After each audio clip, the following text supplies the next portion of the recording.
What's the difference between paying a fee and paying a fine?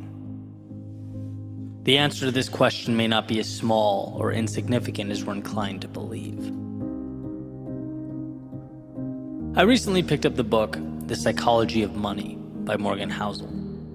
It lays out some valuable concepts and ideas about investing and managing our finances, growing our wealth. But there's one idea that I wanted to share because, from an investing standpoint, it's important, critical even, but it's relevant to so much more. And I think an understanding of it will help us in many aspects of life. So first, let's start with the financial piece, and then we'll sort of grow the metaphor, right? Because Housel talks about how we should look at investing in the market. And one of the hardest things for us to deal with is the market's volatility. Right? It's difficult for us to invest our hard-earned money and then see the market go, let's say, for example, down 20%. Like seeing that huge dip in our investment, that's not fun, right? Everyone knows that. That can be nerve-wracking. And it dissuades a lot of people from investing or keeping their money in when they should. It ultimately keeps them from getting the returns available to them, right? But here's the point he makes. He says those people who see that volatility as a fee and not a fine are more inclined to win in the long term. Understanding that market returns are never free, they demand a price. And that price is the roller coaster ride that we all have to deal with. That is the market. It's the ups and downs and highs and lows. That volatility is the cost of admission. And if you understand that, you're more inclined to stay calm. Keep your long-term vision. You're more than likely to come out on top. On the other hand, if when that turbulence arrives, the sudden crashes, the ups and downs, and you see it as a fine, as this terrible thing that's happening to you, a punishment, you're more likely to act emotionally, to be reactive and make decisions that aren't in your best interest. To drive the point home, he mentions Disneyland, for example. The fee is $100. And people will gladly pay that fee because, they get that great experience with their family, their kids that they'll have for the rest of their lives. That $100 isn't a fine. It's not a punishment. It's an intentional, deliberate trade of one thing for another. And if you were to look at it as a fine, you'd never get to enjoy that experience. If you thought that $100 was a punishment, it just wouldn't be the same, right? And so why do I bring all this up? Because I'm a firm believer that the best things in life all come with that price, or a fee, as Housel states. But I also think we sometimes have a tendency to look at that cost, that very same cost of admission, as a fine, as a problem. When really, no, it's just trading some turbulence now for a reward a little bit down the road. Sometimes the right thing is the hard thing, the uncomfortable thing.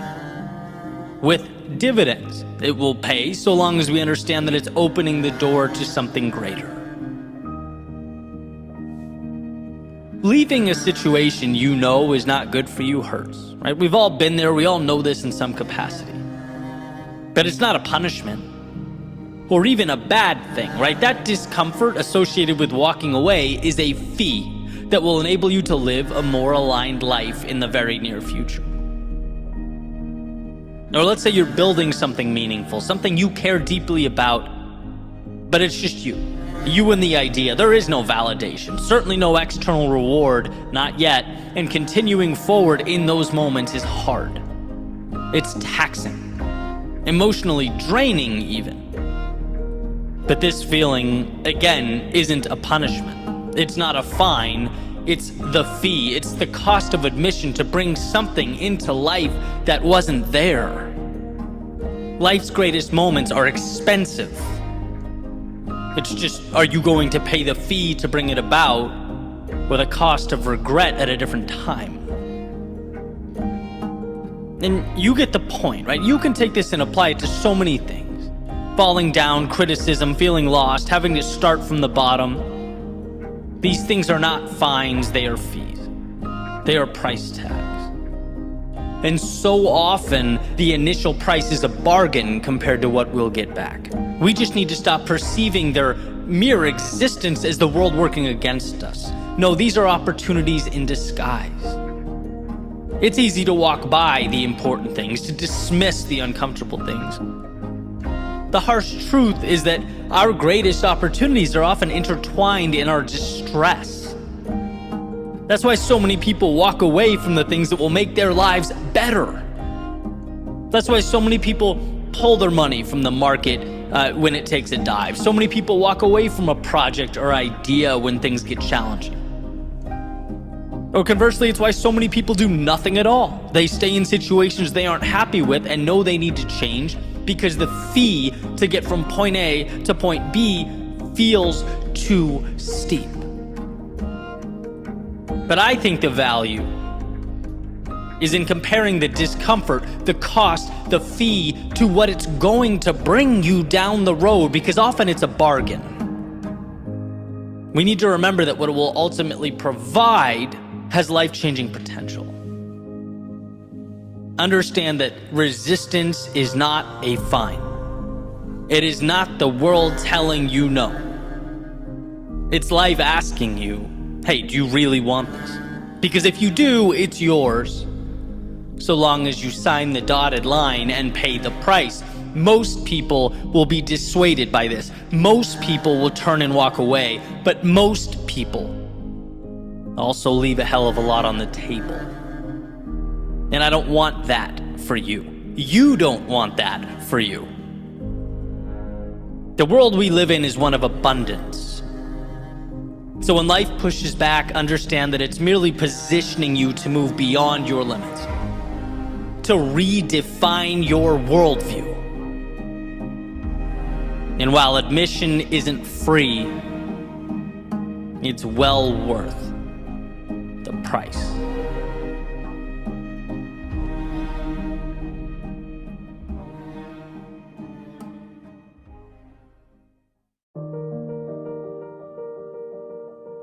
There's a saying that will always be true. It will be true on your best days and your worst. It will be true after victory, and it will be true after defeat. It will be true when you have momentum, and it'll be true when you're down on your luck, doing everything in your power to create momentum. That saying is, your future begins now. Hey, on the surface, might not seem like much. Sure, my future starts now. I know that. Everyone knows that. Well, if that's true, if everyone does in fact know that, why do we spend so much time stuck, reliving our past, unable to break free? Why do we remain terrified to change? Why do we feel such a connection to who we were, how others saw us? Why must we remain loyal to the character we've been playing in our mental autobiographies?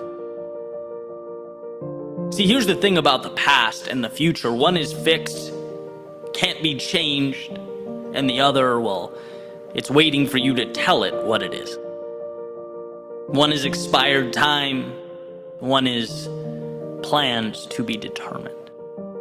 And it's interesting how we continue to conflate the two. Epictetus has said that the more things we value outside of our control, the less control we have. Well, I'm going to be the messenger here, relaying the precious truth that yesterday is in fact out of our control. What can be controlled is where we go from here. The next step. Meaning today is not your failures. It's where you take those lessons. It's not your mistakes, but it's what the stronger you can now endure because of them. It's not the dreams you let slip away, but where your pursuit might take you now. And yeah, yesterday certainly contributes to your outlook, as all information does. Its value considered, its impact assessed. It guides you, but it's not you. And that difference is astronomical. There's a question about the role the past plays in our lives. It has to mean something, right? Your past is, in many ways, your story. It's why you think the way you do. It's contributed to your understanding of the world. It will always be a part of you, and I believe that. But I also believe the past is a story. And just like reading one chapter in a book simply sets the stage for the next one without controlling its direction, so does every day that has led you up to now. Life gives us the tools to experience, to grow, learn, and then shed that which does not coincide with what's important. Your failures are not you, but they are precious in that they push you towards what you'd like to be. See, you can experience something and not be that thing. As Kierkegaard says, if you label me, you negate me. If you proclaim me to be X, you're essentially stealing from me the infinite possibility that is the future. Yesterday has nothing to do with what I can become. And so taking it a step further, never mind being labeled by someone else. How could you label yourself and see it as anything but self-sabotage? See, you're never defined by your past, but always learning from it. It's not who you are, it's the cheat codes for what you can be. Without that winding road of misfortune and mistakes, the incredible expansion we long for doesn't materialize. Imagine if everyone who ever felt down in life, felt like a loser, who temporarily lost hope. Imagine if they looked in the mirror and said, okay, this is who I am now. There would be no triumph in the world. Because anything meaningful requires the resiliency to map our way from the hell that was our darkest moments to what will become our proudest moments. Destiny. Destiny means that you separate the finite from the infinite. What you used to call yourself has prepared you to move towards the horizon. But what you used to call yourself is also as irrelevant now as those seconds that you watched tick away. Seconds that maybe you're not proud of. Seconds that perhaps taught you about the world. Seconds that gave you a glimpse of what's possible, unveiled the happiest of times, all of it. In its own unique way, it brought value, but none of it is your future. Why? Because back to that beautiful, all-powerful sentence, your future begins now. Your destiny is awaiting its marching orders, and all you have to decide as you stand today is where that ship will sail.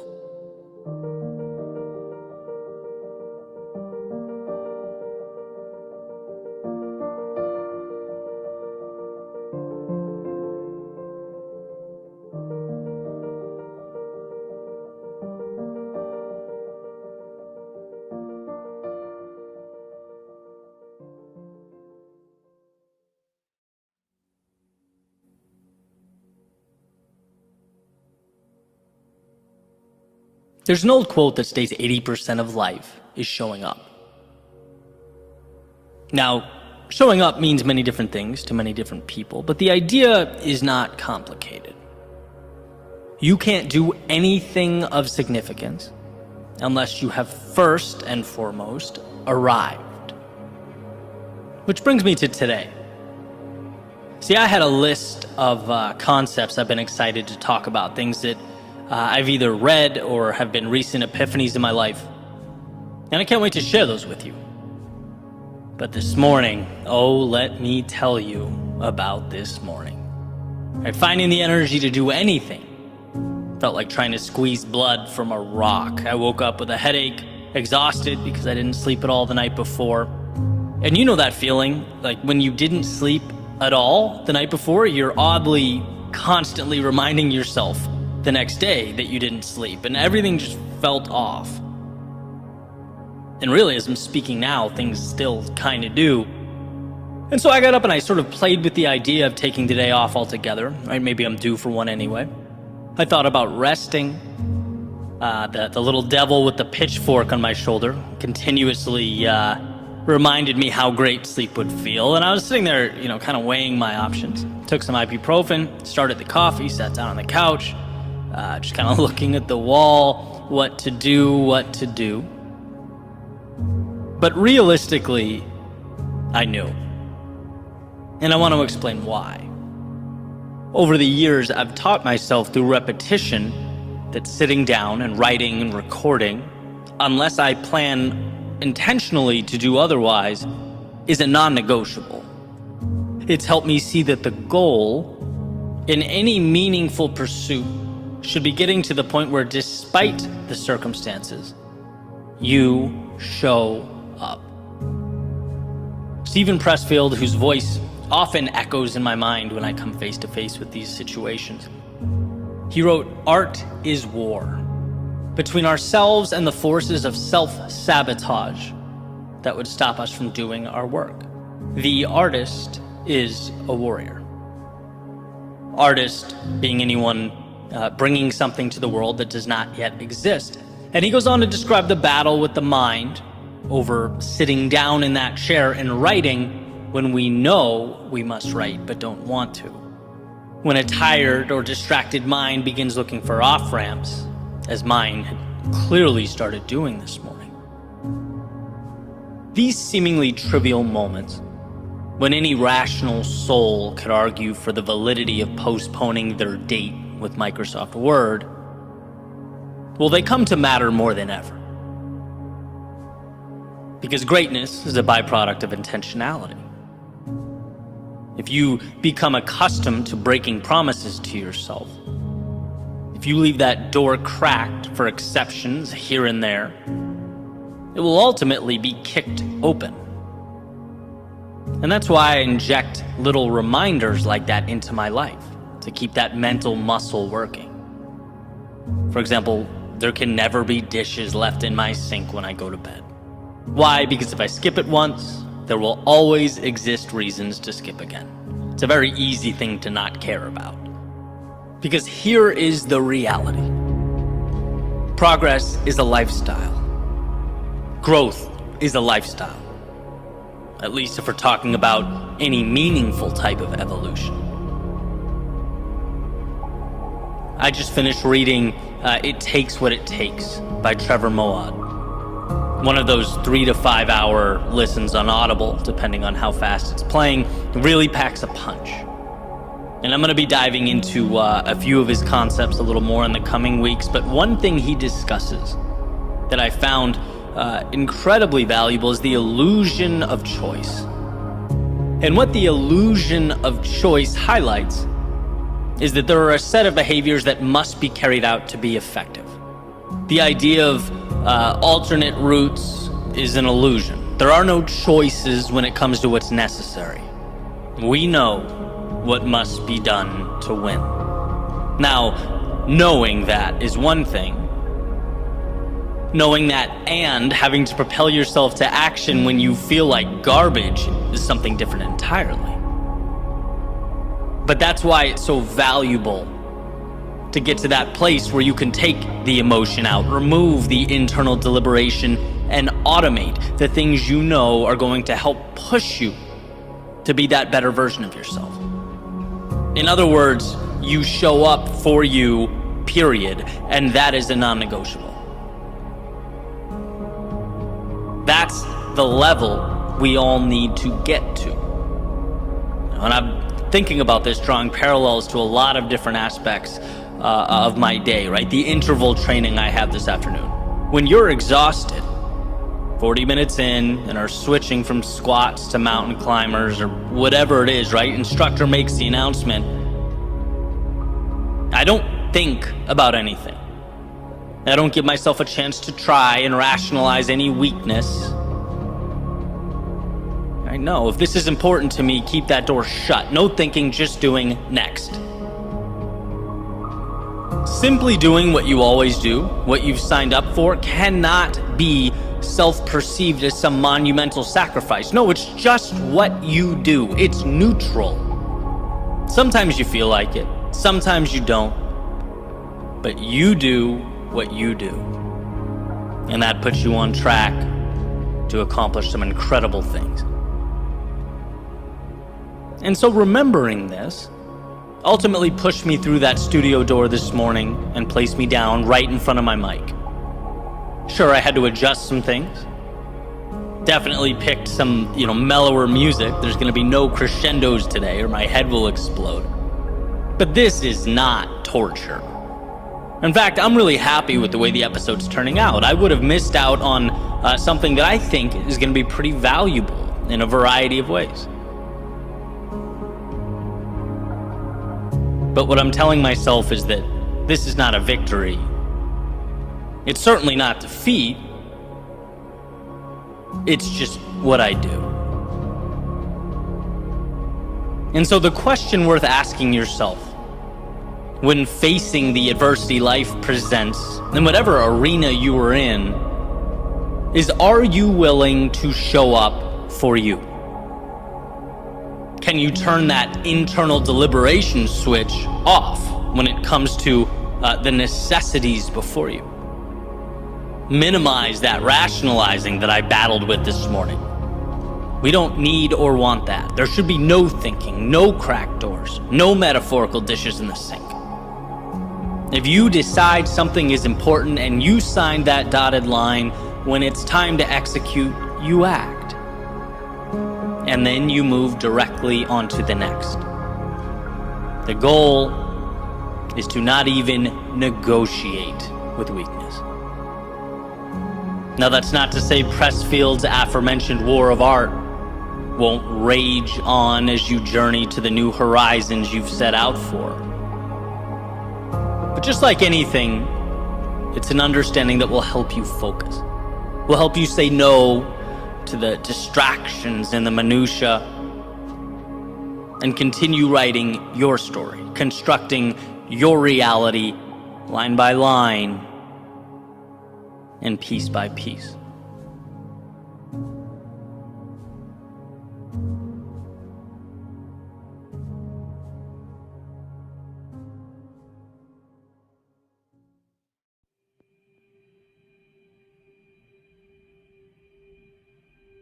Mark Twain said the two most important days of your life are the day you were born and the day you find out why. The first gets you into the show, and the second asks, what will you do with your time here? What will you make of this sunrise? Because we only get so many. And I think there's immense value in understanding that each and every one of us are here to leave this place better than we found it. To stand up when we could be sitting down, step out, and make something of the chaotic and often hard to understand world around us. When you realize the miracle that is your existence, when you understand the almost impossible odds of you being here, thinking, feeling, breathing in the air around you, you begin to see the value of today. Because it's not an obligation, it's a currency, the most precious of commodities. Today is your time to step into that new version of yourself, to see something more so that you can begin the process of creating something more. Because the truth is, life will always be what you decide it is. If you walk up to your window, look through the blinds, and decide what you see is the finale, the final script, that's exactly what it will be. But if you see right now as a beautiful beginning, the initiation of the ride of a lifetime, a transport to the next version of you and the next, then you are signing up for a world without limits. A world where you can feel what it's like to be tested and endure. To be lost but find your way. To build something meaningful out of the seemingly meaningless. That's why you're here. That's what it means to truly live. Today is your day, your chance.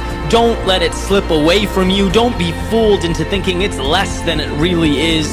It is your ticket to infinity. A journey that starts when you decide it does. When you look out at that vast unknown and say, I'm not going to settle for anything less than a life of adventure. I want the challenges, the turbulence, the losses, and the battles. They will bring me to a place I could never have arrived at otherwise. You get from life what you give. So give it all. Leave no path unwalked, no stone unturned. Today is the most important day of your life because it will connect the you of yesterday to the limitless you of every day that comes next.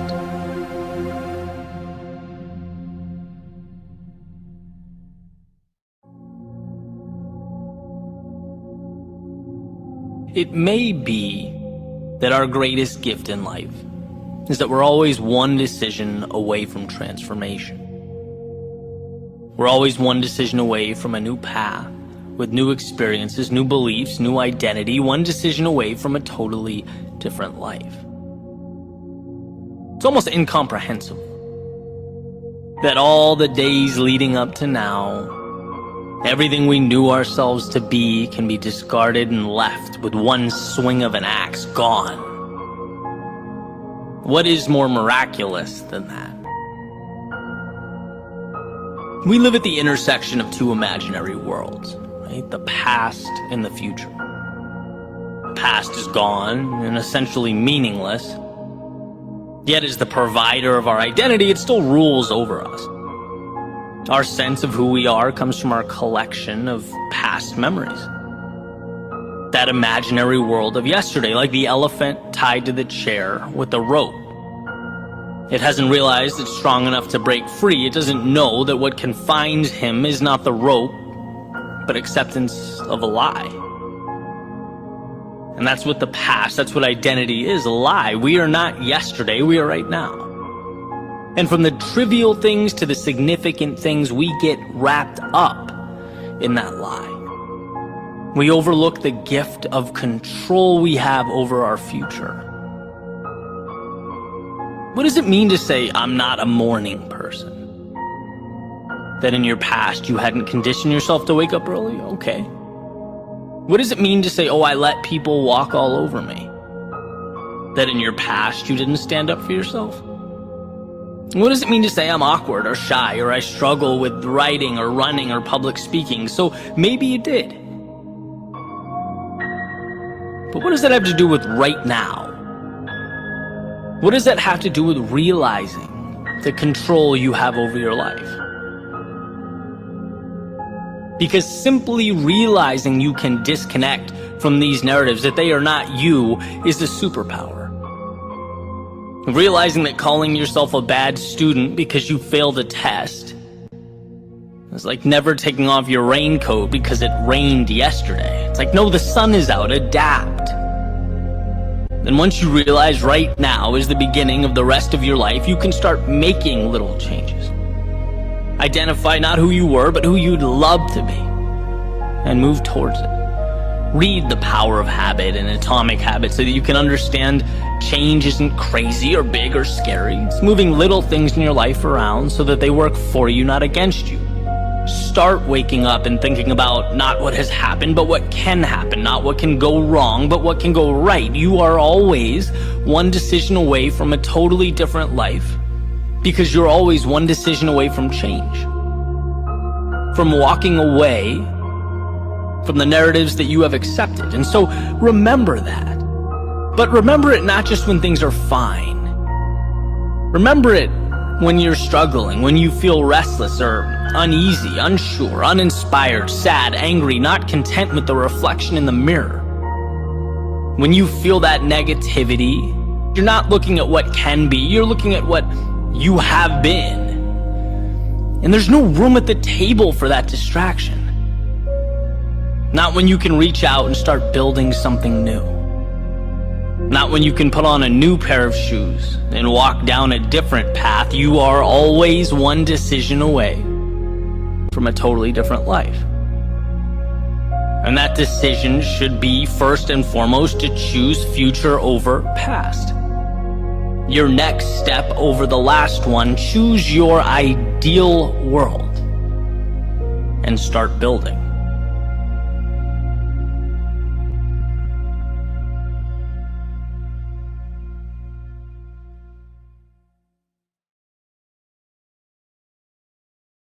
Oh, hello to everyone, and how are you all doing?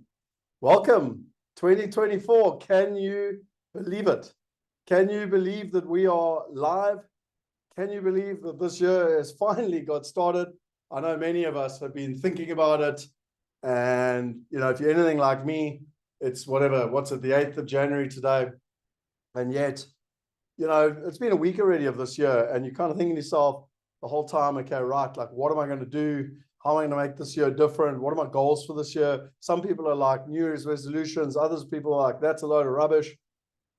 But at the end of the day, I think that every single human on this planet, whether it's this New Year or the Chinese New Year or whatever it is, I virtually guarantee you that every single person, when they shed their skin and they go into a new era, a new day, a new month, a new decade, they think to themselves, okay, cool. What do I want to achieve this year? What am I going to do? And it might be simple things like joy. It might be having more fun. It might be living life more. I think a lot of us, and again, I'm probably speaking a lot for myself here, but certainly other people I've spoken to, you at this time, after a nice festive season, after nice holidays, you're feeling relaxed, and you think to yourself, how could I make my whole year feel like this? How could I feel like this in December, after an entire year, not just now after a bit of a holiday? And if any of these things resonate with you, chuck them in the chat box. Let's see what you got to say. So I can see there's lots of messages coming in here, and I'd love to know what your thoughts are on what I just said, because I think what's really interesting to me is that, and where are you coming from in the world as well? I'm always interested. It's, one of the things we're going to be doing is we're going to be creating a lot of interaction. We're together on a journey, not only for the next 5 days, but I'm sure for a lot longer. And one of the ways that you learn is through interaction. So, I was getting prepared yesterday, and there was a part of me, I'm not going to lie, where it's like, been on holiday for a couple of weeks, and now I'm going back to work tomorrow. And then there's a part of me that, like, when I started preparing for this, I just thought, wow, like, I'm so gifted and so privileged to be able to share something I'm so passionate about. And, it comes down to purpose, really. We're going to talk a lot about purpose over the next couple of days. And, when I take a step back to everything that I've said, and I think to myself, well, what could provide people with the ability to get to December feeling like they do in, January? And for me, it's globally diversified passive income.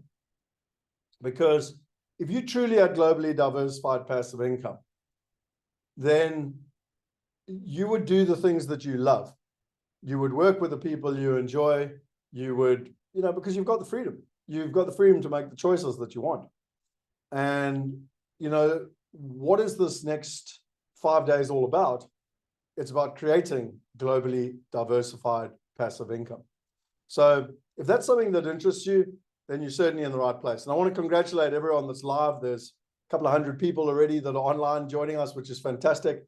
And, to those of you watching the recording, I hope that you keep up on the recordings. I know certainly the people that are live always are the ones that get the most value, because they can interact, they can ask questions, et cetera, et cetera. We'll talk a little bit later about the VIPs as well and the extra benefit that they get.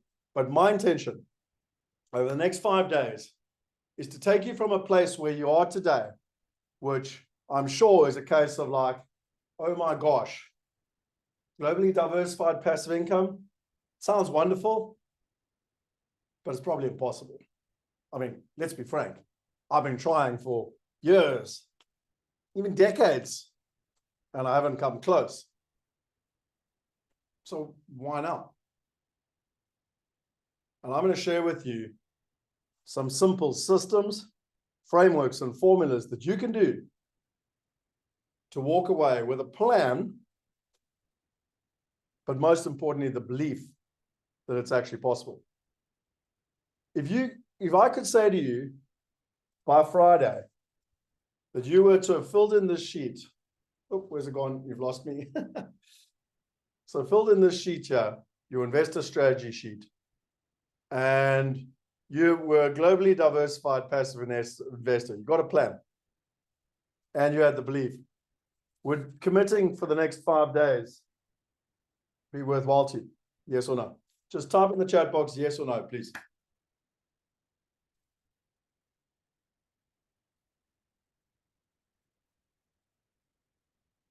Good. So I can see a bunch of yeses coming through, which is fantastic.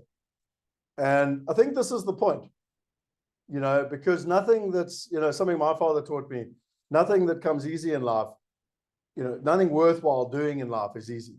And so I wanted to kind of start off with a little statement right up. And that's that I want to acknowledge you, because I think a lot of your peers have a reason or an excuse as to why they're not here. Your peers, your friends, call them whatever you like. And the reason being is that people probably fall into one of three camps. They're either back at work, either their first or second week back at work, and they're like, oh, I can't make it. I'm in meetings and, it's impossible. And, life's happening and, it's impossible. I can't be there. That's the one camp. The second camp is maybe it's their last week of holiday. Kids, particularly in the Southern Hemisphere, only go back to school next week. And they're like, one more week of holiday. And the last thing I want to do is do work or anything. I'm going to, have a holiday for one last week. So that's the second camp. And the third camp is just like, sounds too good to be true. I'm going to keep doing what I've always done and, expect different results. And all three of those, what's interesting is that, something I learned from a guy called Dr. Hunt Australia many, many years ago, is you talk about your future self. So imagine yourself 10 years from now. And imagine, whether you're a man or a woman, you look back 10 years from now and you go, hey, younger Scott, I'm so glad that in the second week of January 2024, you really put the effort in for you, not for your boss, not for your investors, not for your shareholders, not for whatever, someone else, basically. You put the time in for you and for those that are important to your future. And you committed that for the next 5 days, you were really going to get the knowledge and you were going to walk away with a plan. And I'm really, really proud of you. And I'm really grateful that you did that, because look at where you are now. And if you hadn't have done that 10 years ago, there's a very, very strong probability that you wouldn't be here today. And what I learned from Dr. Hunt Australia, there's immense power in going into the future and envisioning where you want to be, and then sort of looking backwards and making sure that you make the right decisions in the present. Roger Hamilton calls it something else. He calls it a future vision, where you go into the future, you get very clear on the reality you want, and then with gratitude, you explain how it all happens. Now, the reason I'm explaining this to you is I just wanted to acknowledge you because you're here. And that's an important thing, because there are so many reasons why you shouldn't or couldn't be here, especially at this time of the year. So well done. Pat yourself on the back. And seriously, most of us are not good at taking a compliment. So well done. Just own it. And without further ado, I think it's time to get started. That's enough lecturing from me. So my one commitment is that I've had an awesome holiday, and I intend to have lots of fun on the next couple of days. I love what I do. I'm very, very privileged to do something that I really, really love. And I'm going to be having lots of fun. I'm going to be doing lots of laughing. I'm going to be interacting. I'm going to be telling jokes, telling stories. I do apologize. Sometimes people get irritated with me because I maybe go over the time a little bit. But, the more fun I'm having and the more stories I share, the more knowledge you're going to get. Because anyone can do a PowerPoint presentation. I mean, with all due respect, you can go to ChatGPT today and get the majority of this knowledge. What I can bring, though, is just short of 3 decades worth of experience of international property investing and now commercial property investing and other alternative assets. And I can share with you what I've learned. I can share with you what works. I can share with you what doesn't work. I've made a lot of mistakes, and many of them I can share with you so that you too can avoid them. And I've had a test ground, or I don't know what you would call it, a learning environment with thousands and thousands and thousands of other investors from over 170 countries. So I've certainly had the privilege of watching what works and what doesn't work. And what I want to do is share with you on this challenge. So my partners and I, Shane and Alex, have put this together, this challenge. And what we've done is we've literally copied the best around the world. And you're going to learn a lot about this over the next couple of days, because I believe a lot in modeling and copying. If someone is great out there and they're getting incredible results, then just copy them. Don't try and come up with your whole own new formula. It doesn't make any logical sense. And so in the old days, you would have come along, we would have flown to a city, I don't know, you make it up, Cape Town, Joburg, London, Sydney, you make it up. And we would have presented, and this probably would have been a 2-day workshop. But the days are gone now, because I'm interested. There's people from all over the world here. You know, we've got members in 170 countries. So not only can you do it from the comfort of your home, but equally, you know, you can do it in bite-sized chunks. And so why a challenge is so important is that rather than trying to do everything in a day or 2 days where people feel completely overwhelmed, you can take it in a step-by-step process where there's action steps every day, so that you don't just walk away with the knowledge, but you actually walk away with an action plan. Is that cool? Lekker. So I need your permission. In the essence of me wanting to have some fun, do you mind if I take off my jacket? And the reason being is that in the financial world, people always try and dress up. They often would have a tie on. They try and act very sophisticated. They use very complicated language.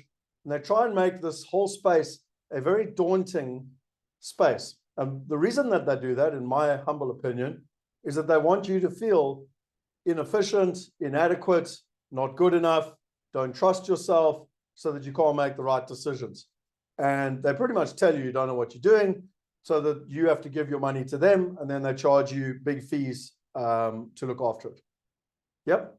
Okay. So we're changing that. And that's why for me, I'm going to, you know, just enjoy myself, and I'm going to not dress like one of those financial ponies.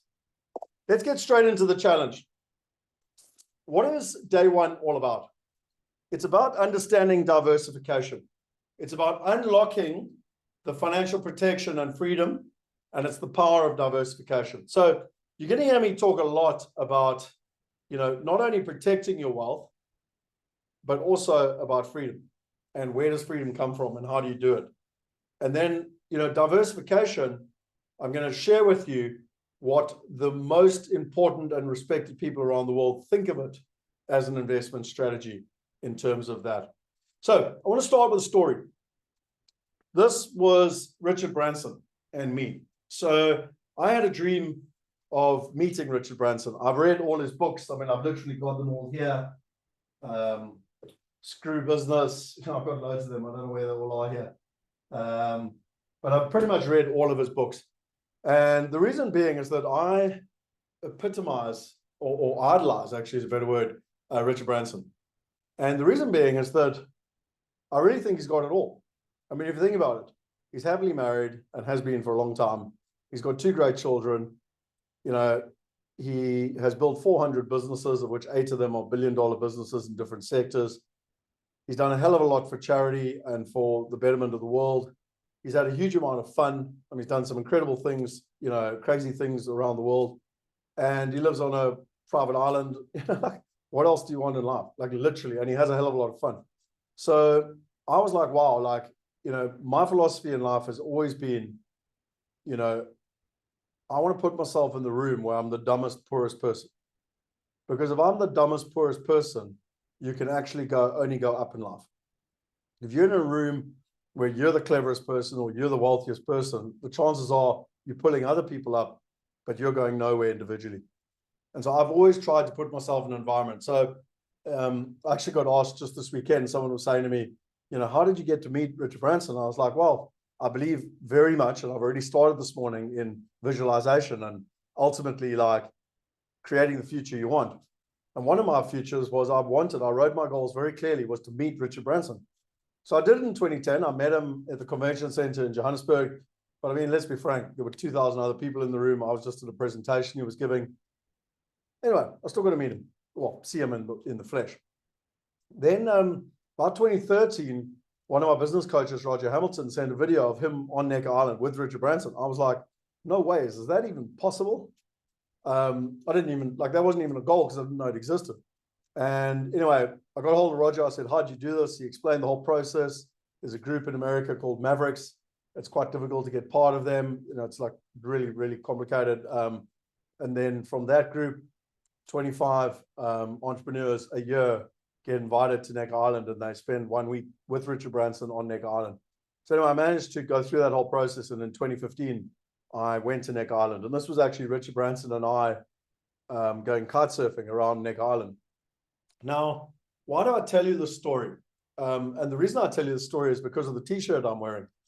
Because when we arrived at the island, the only homework we had to do, and remember there were 25 entrepreneurs. I was clearly the dumbest, poorest entrepreneur by a long way. I mean, Richard Branson's impressive himself, but one other guy had sold his business for $800 million. And, you know, Jeff Walker, one of the top, you know, most famous internet marketers in the world, was there. And I can go on and on with like just incredible people. And anyway, the one bit of homework we had to do was you had to turn up with a life hack. You had to bring one thing that can help your other 24 entrepreneurs, including Richard Branson, with something where you make life easier. Like, what is a hack? A hack is, you know, where you figure out a way, you know, safely and simply to do something quicker. Okay. And so we're all trying to hack our ways through life. Like, why take the long road if you can take the short road? So that's a hack. Okay. And we call it a life hack. And, you know, at the end of the day, we learned some amazing things. And it was actually my business partner, Shane, he said, well, technically we're all wealth hackers. Because what are we all trying to do? We're all trying to hack our ways to wealth. You know, we can all, you know, try and do it all on our own, which is how most people do it, including me. Or we can hack our way there and we can learn from others and we can get there quicker. So when Shane said to me, well, you know, at the end of the day, what are we? We're wealth hackers. I was like, that is awesome. Because that's exactly what I've been trying to do. I mean, for 25 years, I've literally put myself in the room over and over and over again with the concept of being the dumbest, poorest person. Because what am I trying to do? I'm trying to hack my way there. I'm trying to learn. I'm trying to grow, I'm trying to partner with people so that I can, you know, be better. And so my question to you is, who else is a wealth hacker? Who would like to be a wealth hacker?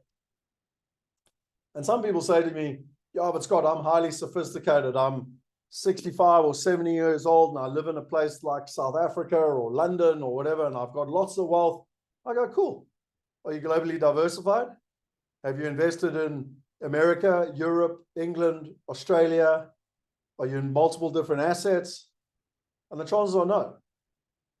And then I say to myself, okay, well, there's different scales to a wealth hacker. There can be the beginner scale, which is I'm just literally getting started. And there can be, I'm highly sophisticated, but I'm not a global investor yet. I'm not a globally diversified investor. I'm not a global citizen yet. So there's many, many different spectrums to being a wealth hacker. So see, there's a couple other people in the room. So now at least you know why I'm wearing my t-shirt and why I call us all wealth hackers in the process. So I've kind of alluded to this already, but I want you just to take some time, and it's a perfect time of the year for you to do this. What would it mean to you in 12 months or less to be earning a globally diversified passive income without any hassle or complexity? So take some time, just literally 2 minutes, and just think about it. Write it down. If you want to share it in the group, you don't have to. But most importantly, not for me, not for someone else, for yourself. What would it mean in 12 months or less if that was a reality?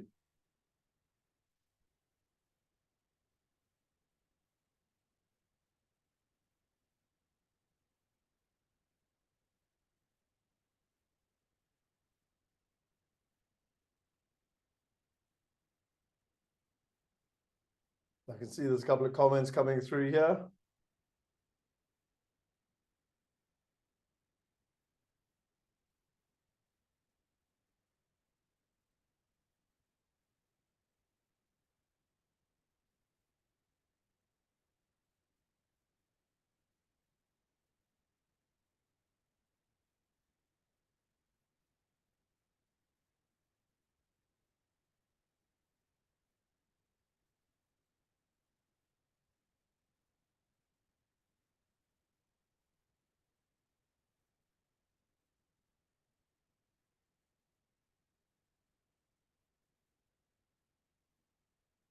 Guys, you probably had a little bit of time to think it through in terms of the process.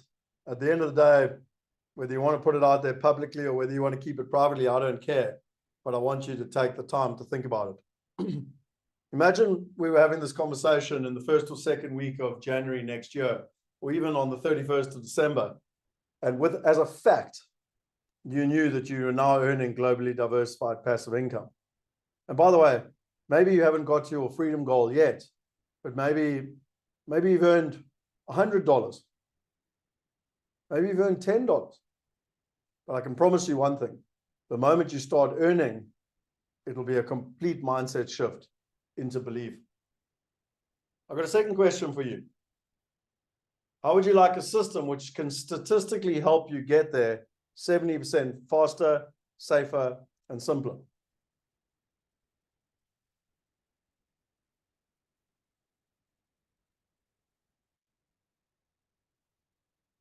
So yeah, two questions for you. What would it mean to you in 12 months to have globally diversified passive income without any hassle or complexity? And secondly, how would you like a system which can statistically help you get there 70% faster, safer, and simpler? So my commitment to you, and my partner, he's very, very smart at putting and simplifying things, took the entire 5 days and put it into one page. And can you believe that if you commit to the next 5 days and you have this sheet filled in at the end of 5 days, you will have a plan and a system upon which you can make this a reality. Is that a deal? My son's got a little thing where, like, we do something important, you have to, like, make a deal. And we do this, and then when it's a deal, it's a no, you know, it's a non-negotiable. So in our family, you can't use the word can't; it doesn't exist. But when you make a deal, you do whatever it takes to make that a reality. So my commitment to you is I'm going to play full on for the next 5 days, and my commitment is to deliver what we just said, and to make those two questions there a reality for you. The deal is whether you're going to play your part. There's only so much that me and our team can do from our side. And some of you are already going, it sounds too good to be true, and da-da-da. It's like, cool, no problem. And by the way, this is not a get-rich-quick scheme. It doesn't exist. I don't believe there's such a thing as a get-rich-quick scheme. I do believe you can get rich in your head overnight because you can change your belief systems. But the reality is this is a 5-10 year program. Like anything, to do anything well takes at least 10 years. So please, I want to be very clear. There's no such thing as a get-rich-quick scheme. Do not think in 5 days you're going to have globally diversified passive income and you're going to be free. That's not a reality. But I do believe that if the mindset has changed and the belief system has changed and you have a plan, then it's only a matter of time till it becomes a reality. Is that fair? Is that a fair statement? Just to be clear, because there will be naysayers already going up. It sounds too good to be true.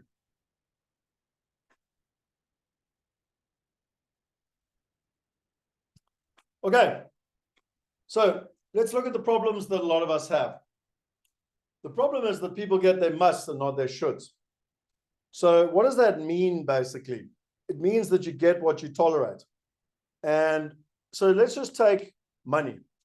If you needed to make $1,000, like non-negotiable, to keep your family alive every month, most people will find a way, no matter what, to make it happen. But if you should be getting $3,000 a month, the chances are you'll hope, you'll want, you'll set goals, but you probably won't do it. And so the difference is we get what we tolerate and we get our musts, not our shoulds. So just remember that as we go through the next 5 days, because if globally diversified passive income was a must to you, what would you do to make that a reality? And the second thing is a lot of people know all of this. They understand everything, but they don't take action. So there'll be a lot of people on here that are sophisticated, highly sophisticated even. And they're like, yeah, I know all of this. Well, I've known it for years, actually. In fact, I watched you, Scott, present in 2005 in London, or 2010 in Johannesburg, or in 2015 in Atlanta, whatever. But I didn't do anything. So it's all good and well to have the knowledge, but if you don't take action, you've got a problem. And there's 3 levels of learning. The first one is cognitive learning, which is where you get the theory. And I like to use a driver's test because no matter where you live in the world, all of us have generally been through this. But, that's where if you're learning to become a driver, you go and read the book and you write a little test and you're like, hey, do you know how to drive? Like the kid will be like, yeah, I know how to drive. I passed my learner's license. But you get in a car with them, they've got absolutely no idea. The second one is emotional mastery. So that's where you actually get in the car. Now you physically have to do it. And, what's interesting is that, that's when we go through our learners and, and someone teaches us. And I mean, if you're anything like me, you can't even remember it anymore. It's like mirror, check. And you have to all those things that we were taught to do. And then the third one is physical mastery. And that's where it's just literally gone through our body. We've done it for, I don't know, what have I been driving for 30 years or no, not 30 years. I'm not that old yet. But anyway, whatever it is, 25 years. And, unfortunately, whether it's right or wrong, but most of us have done what this lady's doing, driving on our cell phone, doing other things because actually we've learned how to drive. We can kind of do it with our brains switched off. So it brings me to a question that I know a lot of people resonate with, and it resonated a lot with me. So I wanted to share this with you. And there's a bunch of learning styles.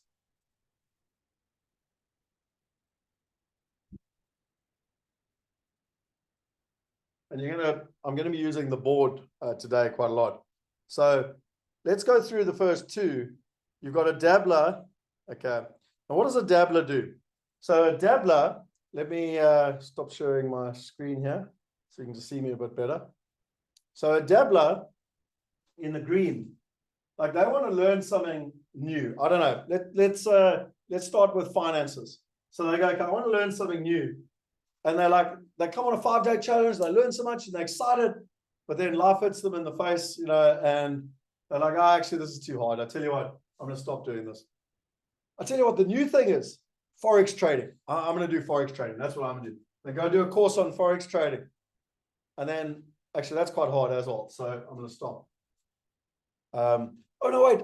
You know what my mates are telling me what to do? Day trading. That's where you make your money now. Day trading. Okay, let me go do another thing on day trading. And then it gets hard and they stop. Do we have any dabblers in the room?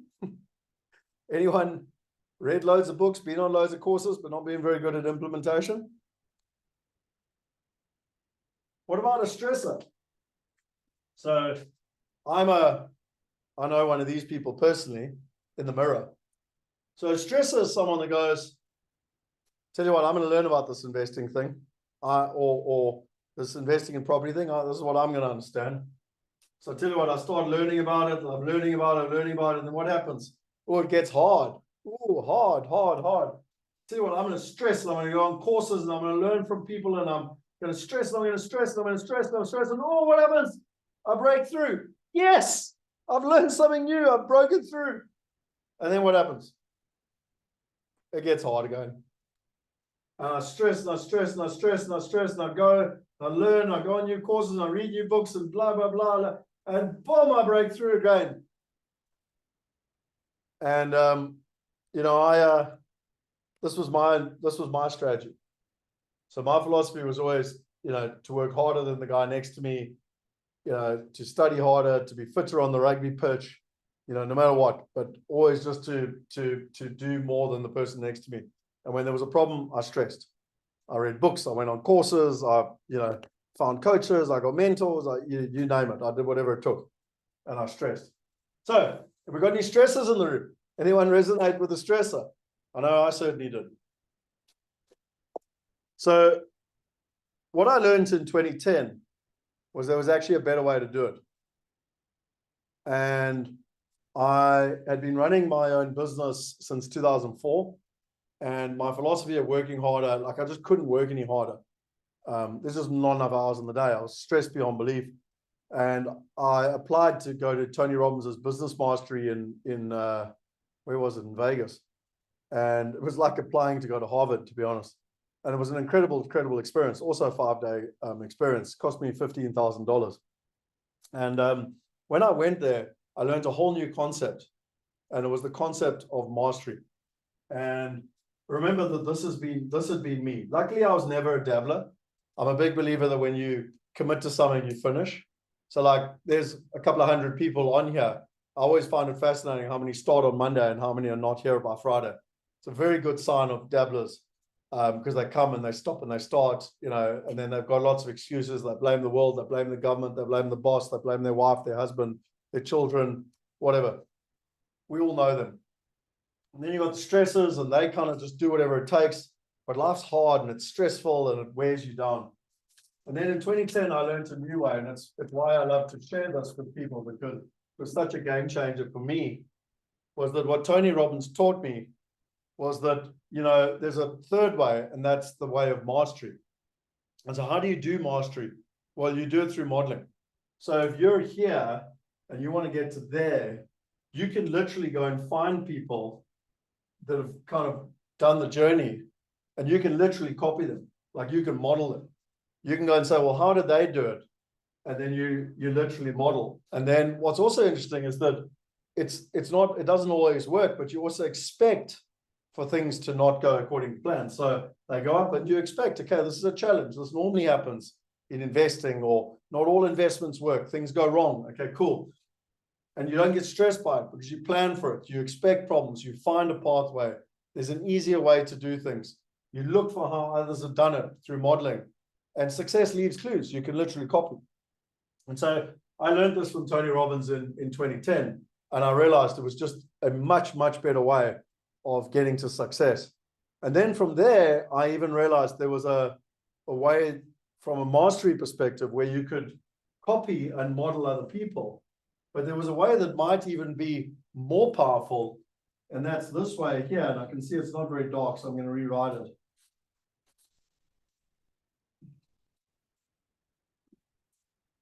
Called partnership, where you could literally kind of go on this journey yourself, or if you're here and you want to get to here, you can literally partner with people. They've already been on that journey, so they can literally help you.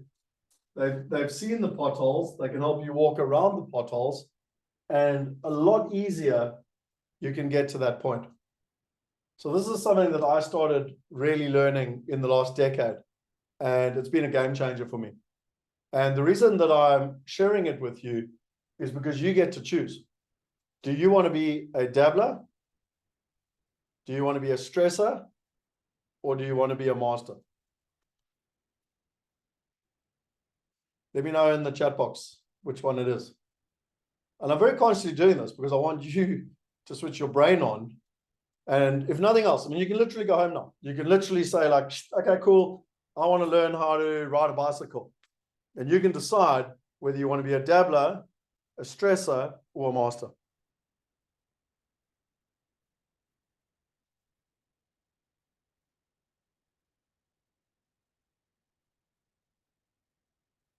And Adele, yes, we are all on our individual journeys. There's no perfect route by any measure. We're all on our individual journeys, and I think it's a very good comment. But we can learn, we can find people that we resonate with. We can find people that, someone like me, I resonate a lot with Richard Branson. I've tried, trust me, to partner with him. I resonate a lot with Tony Robbins. I did partner with Tony Robbins.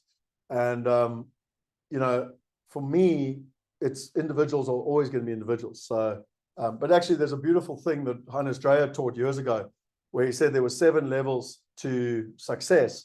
The first 4 levels are like a formula. It's like if your grandmother's baking a cake, if you literally copy your grandmother's recipe, it's probably not going to be as good as your grandmother's cake, birthday cake. But if you copy the recipe, you're going to be about 80% there, the first 4 levels. But the next, so that's the science. But the next 3 levels, that's the art. That's the magic that we bring as individuals. So just remember this, what's on this board and what's on the screen. And if you need a person to think of Richard Branson, because if you start 400 companies, trust me, he's done it all before. Why am I going through these different slides with you up front? I'm preparing you for the journey you're about to go on. So what is mastery all about? And if you've committed to mastery, like many of you have, thank you very much. I think it's brilliant. You know, you're going to go on this journey. So you're going to go through this process of unconscious incompetence. So that's where you don't even know what you don't know. Then you're going to go to conscious incompetence. So that's where you're actually going to be like, and I wouldn't be surprised by the end of these 5 days, if you are in conscious, like today, you're in unconscious incompetence. Even if you're highly sophisticated with a hell of a lot of money in one country, you probably are consciously incompetent. Like you don't know what you don't know yet. After this week, you're going to be consciously incompetent. Now you know that you don't know. The intention is as quick as possible to get you consciously competent.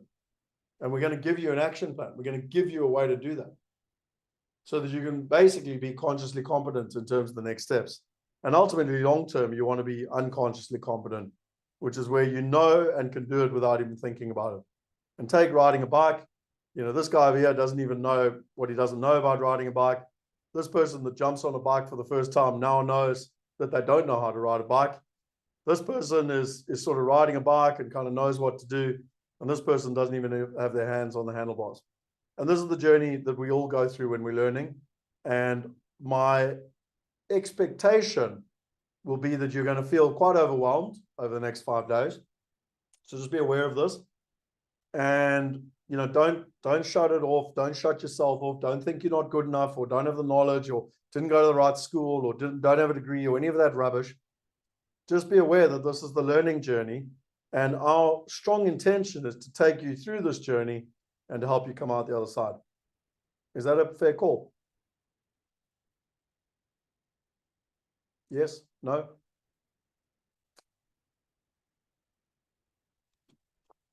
Okay. The next part about a challenge is that there's action steps. So every day there's short little homework. Call them homework. Some people don't like the word homework. So what? I don't know. Call it whatever you like. But it's like 20 minutes worth of action. Because every day I want you to take the knowledge, and I want you to synthesize the knowledge, and I want you to take action. So we call it silver. And my strong recommendation is that silver is compulsory. You actually do that action step before tomorrow morning. So even if you're watching the recording, you know, try and commit to doing it every 24 hours, and then take the action step each day. Because our intention is at the end of the 5 days, you walk away with an action plan. And if you don't take the action steps, you're not going to have an action plan. Then the gold is something you can come back to, and you can watch it as a bonus. And also you can do it as a bonus. So it's extra stuff that you can do to help yourself. And, you know, I know when I've done other challenges and other people's challenges in the past, it's something I might not do this week. Like, don't overcommit and then do nothing. So if you commit in your brain, I will do the silver no matter what, it's no more than 20 minutes a day, then do that and have the gold as a bonus in terms of that process. Okay. If you want to join the conversation, I would join the WhatsApp group. It is a one-directional group, so we don't have, you know, people sending happy Christmas messages and happy New Year's and, you know, sign the petition and that sort of stuff. But it is the way that the easiest way for us to communicate with people, let them know about recordings. We will put the recordings up for this week live for everybody, but on Friday they're taken down, and then they're only available for the VIP members. So that's just the way we operate. So yeah, join the WhatsApp group if you haven't already joined it. It's how we communicate easily with you. Just a disclaimer, there is no financial advice that is being given. It's really, really important. If you go back to that dabbler, stresser, master, I'm sharing with you, I started investing properly in 1999. I did my degree from 95. So, and I actually did a few projects while I was at university as well. So you can take your pick as to how long I've been doing this for, but it's just short of 3 decades. So I'm going to share with you my knowledge. I'm going to share with you my experience. I'm going to share with you my mistakes, but I'm not giving you financial advice. I believe that the 20th century is all about a blame and shame culture, which is where everyone always wants to blame someone else. I believe that in the 21st century, it's all about empowering. I want to empower you with the knowledge. I want to empower you with the belief. I want to provide you with ways you can take solutions, but ultimately the accountability will come down to you. I'm not sure if I'm pronouncing it right. Surichi, Shane has put in the link there. You can see the Diversification Challenge notifications, the WhatsApp notifications. He's actually just put the link in there, so you don't have to have the QR code. You can just click on that as well. Okay, but if you want the QR code, there it is. Take a quick screenshot. Quick. Okay, so there you've got your disclaimer. And then finally, we're going to have some prizes. So there's going to be prizes. So one of the things that I love when you do these type of events, try to take lots of notes, take vociferous notes. When I was with Richard Branson, didn't matter who was talking in the room, he always had his notebook out and his pen, and he was taking vociferous notes. You can never learn enough. So take notes, use the hashtag diversification, share it on social media, share it with others. The best way to learn something is to share it with others. So, take the knowledge and share it with others.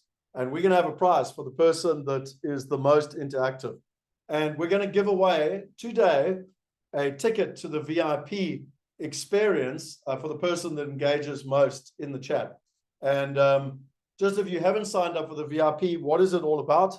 And I'm not going to talk about it all now, but in simple terms, we do this free session. I'm going to try and provide as much value as possible. And then we break away into a private Zoom room where the VIP members come and join me today. So every day for the next 5 days. And we spend at least an hour answering any questions they've got. And, I can coach them. I can remove any blockages. I can, so it's a very, very powerful session. I charge about $1,000 an hour. So that's worth over $5,000 just on its own. And then what's also important is that they get access to the recordings for life. So they get access to the recordings not only of the challenge, but of also the VIP discussions for life. And we've also got a whole bunch of other bonuses that are chucked in, including stuff from Robin Banks around the whole psychology of money and a whole bunch of other cool things. So there's still time if you want to join the VIP upgrade. It's a tiny amount of money, but we just do it because when people pay, they pay attention. That's pretty much where it is. And if you want to engage lots, then you can win the prize at the end of the day. So I think without further ado, I've done enough setup for the day. Now it's about living a life unlimited. And how do we do that? Through diversification. So I want to start with a story. And this story is of 2 brothers. So the first brother, it's 1976. He leaves Zimbabwe. He decides, right, that Zimbabwe's in trouble and he needs to get out of there. He has no plan. He packs everything that he can afford into a car. In 1976, all you were allowed to do out of Zimbabwe was you were allowed to take whatever was in your car. And so they packed everything into their little Renault and they left Zimbabwe and they drove down to Durban. And they were very reactive. They had no proactive plan, very reactive, and ended up having a life where living a bit of a cork on the ocean because very dependent on kind of what happened, whether it was the economy or politically or what happened in their job, etc., because lived a very reactive life. The other brother, in 1980, he decided that he wasn't going to immigrate, but he was going to start investing offshore. He was going to start owning offshore assets. And in 2003, he decided to move to Australia. His son was 7, and he just decided that Zimbabwe was not the right environment to bring up his son. But he had the choices at the age of 53 to immigrate to Australia. He bought his way into Australia, which, most people don't know is possible after the age of 45, but you can do it. He bought a lovely home in Brisbane for cash. He sent his kid to one of the best private schools in Brisbane called Churchy, and his son went on to row and go to some of the top schools and universities around the world in terms of rowing. But the best part is he never had to work for an Australian. And I always joke with people, there can be nothing worse than working for 10, 20, 30 years and then having to downgrade and have to go and work for someone else and go backwards in life. And so this brother, why was he able to make these choices? And the reason being is that he was proactive. And he didn't just react and no matter what was happening, just react. He was proactive. He said, right, like, I know what I want. I know what I'm going to do. And it allowed him 23 years later to make the right decisions. So the question I've got for you is, which brother would you like to be? Do you want to be the reactive brother that's kind of susceptible to no matter what happens in the world? Or do you want to be the proactive brother that makes the right decisions, the tough decisions now, but it provides you with the ability to have the freedom in the future? Because we all get to have these choices. Now, for me personally, these two brothers were, the one was my dad and the one was my uncle. And this was actually me and my dad at a very young age. I was 13 years old, and it was me on my first building site. And it's when I learned my own personal lesson, because my father, did what we were all taught to do. He went to school, he went to university, he worked really hard, he got a great degree, he became a chartered accountant and worked for literally financial director of one of the listed companies. He invested, he paid his taxes, and yet when my dad died at the age of 59, he died broke. Yes, you heard me right, he died broke. And I went out and I statistically looked at it, and I learned this from Dr. Hannes Streyer, where 94% of people in England, Australia, and America, at the age of 65, 94% of people will either be dead, broke, or reliant on the government. 94% of people.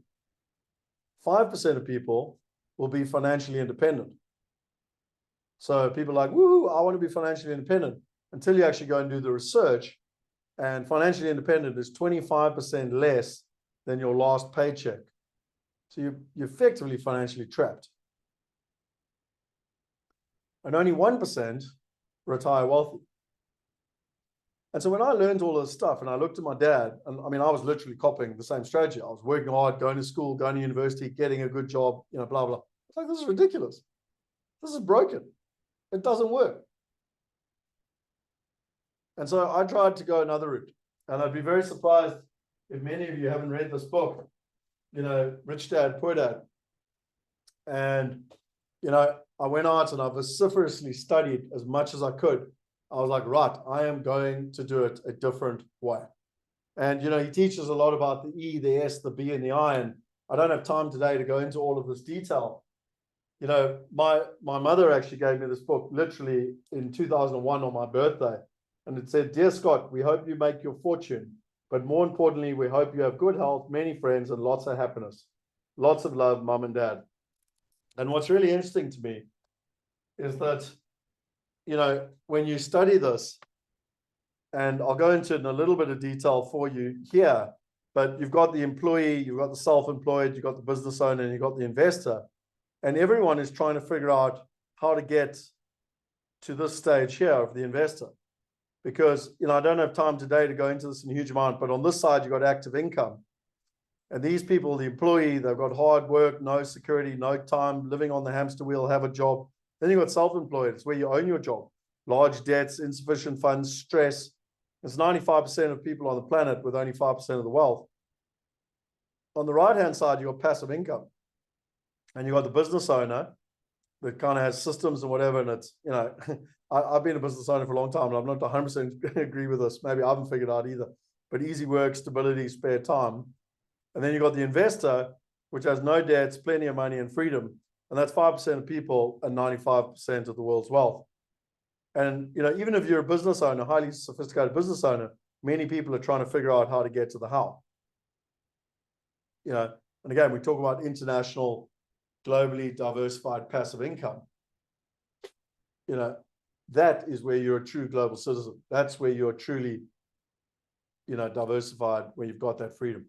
So the myth, and it's myth number one, and we're going to be going through a bunch of myths, is that, I went out and I read that book, Rich Dad, Poor Dad, and I read Think and Grow Rich, which is also here somewhere. Where the hell's it gone? Think and Grow Rich. And I read Money, Master the Game, and I can go on and on and on. I mean, I've just got a handful of books here, of all the different books that I read. Unlimited, How to Win Friends and Influence People, and by the way, I've got like 700 books in my inbox. But for 14 years, what I thought I had to do was do it all myself. I thought, I need to go out and I need to do it all myself in this process. And a classic example is this book by Dr. Dolph DeRuss, Real Estate Riches. And he says, you must go out and you must, look at 100 houses, you must walk the streets, and then you must make an offer on 10, you must get accepted for 3, and you should buy 1. You should do it all on your own. And that's what I did for 14 years. And that's when I was very much in that stressor mode that we were talking about earlier. And then I learned from Tony Robbins' mastery. And I realized that myth number one, I didn't need to do it all on my own. I could literally partner with other people. And what I also realized was that, if you're anything like me, a lot of people will read a book, they'll go on a course, they'll start something, but they don't actually implement it. I was like that. I'm a vociferous, like to learn and learn and learn. And what I realized is that there are fundamental truths, and you don't need to learn more. You actually just need to apply them. And so myth number one is you don't have to do it all on your own. You can be like I used to be, which is really hard, and I'm going to do it all on my own, and I'm going to learn, and I'm going to read books, and I'm going to go on courses, and I'm going to stress, and I'm going to figure out, like, I'm going to solve it all myself. And, there's a great saying in South Africa, I can't speak very good Afrikaans, but, fair van my heart, now in my skudda, or something, sorry, terrible pronunciation. But it basically means, if I'm a long way away from my assets, I'm going to lose them. I must do it all myself. I must control. And then you've got mastery, and you've got partnership. And it's so much safer, and it's so much simpler, and it's so much less stressful. And you get such better results. And really, you're going to have to decide, like, do you want to keep trying to do it all yourself, or do you want to follow the path of mastery? So that was the myth. So where did it all start for me? Well, when I was 13 years old, I did my first building project with that room that you actually saw, where we converted a double bedroom, ensuite, etc. Then when I was 22, I did my first property development in Cape Town. We bought a house and converted into 6 townhouses. When I was 24, we did our first London property, which is where we took a 3-bedroom house and converted into a 5-bedroom house.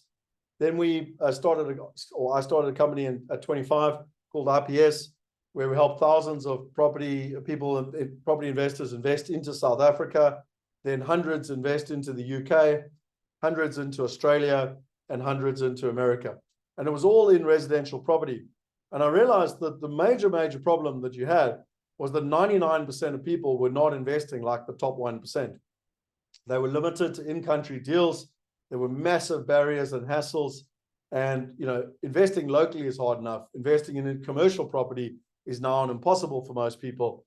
And, investing internationally becomes even harder in terms of the process. So, I had a story, and my mindset started to change in 2008, 2009, because I thought I had to do it all on my own as well. And not only was I doing it on my own, but I was helping thousands of other people buy houses on their own. And then this opportunity came up. We had the global financial crisis in 2008. And there was an opportunity here from Barrett Homes, that's one of the best developers in England, where they got themselves into trouble. We had the global financial crisis, and they were selling 48 units. And I actually sent out an email to my investors. I had about 2,500 investors at the time.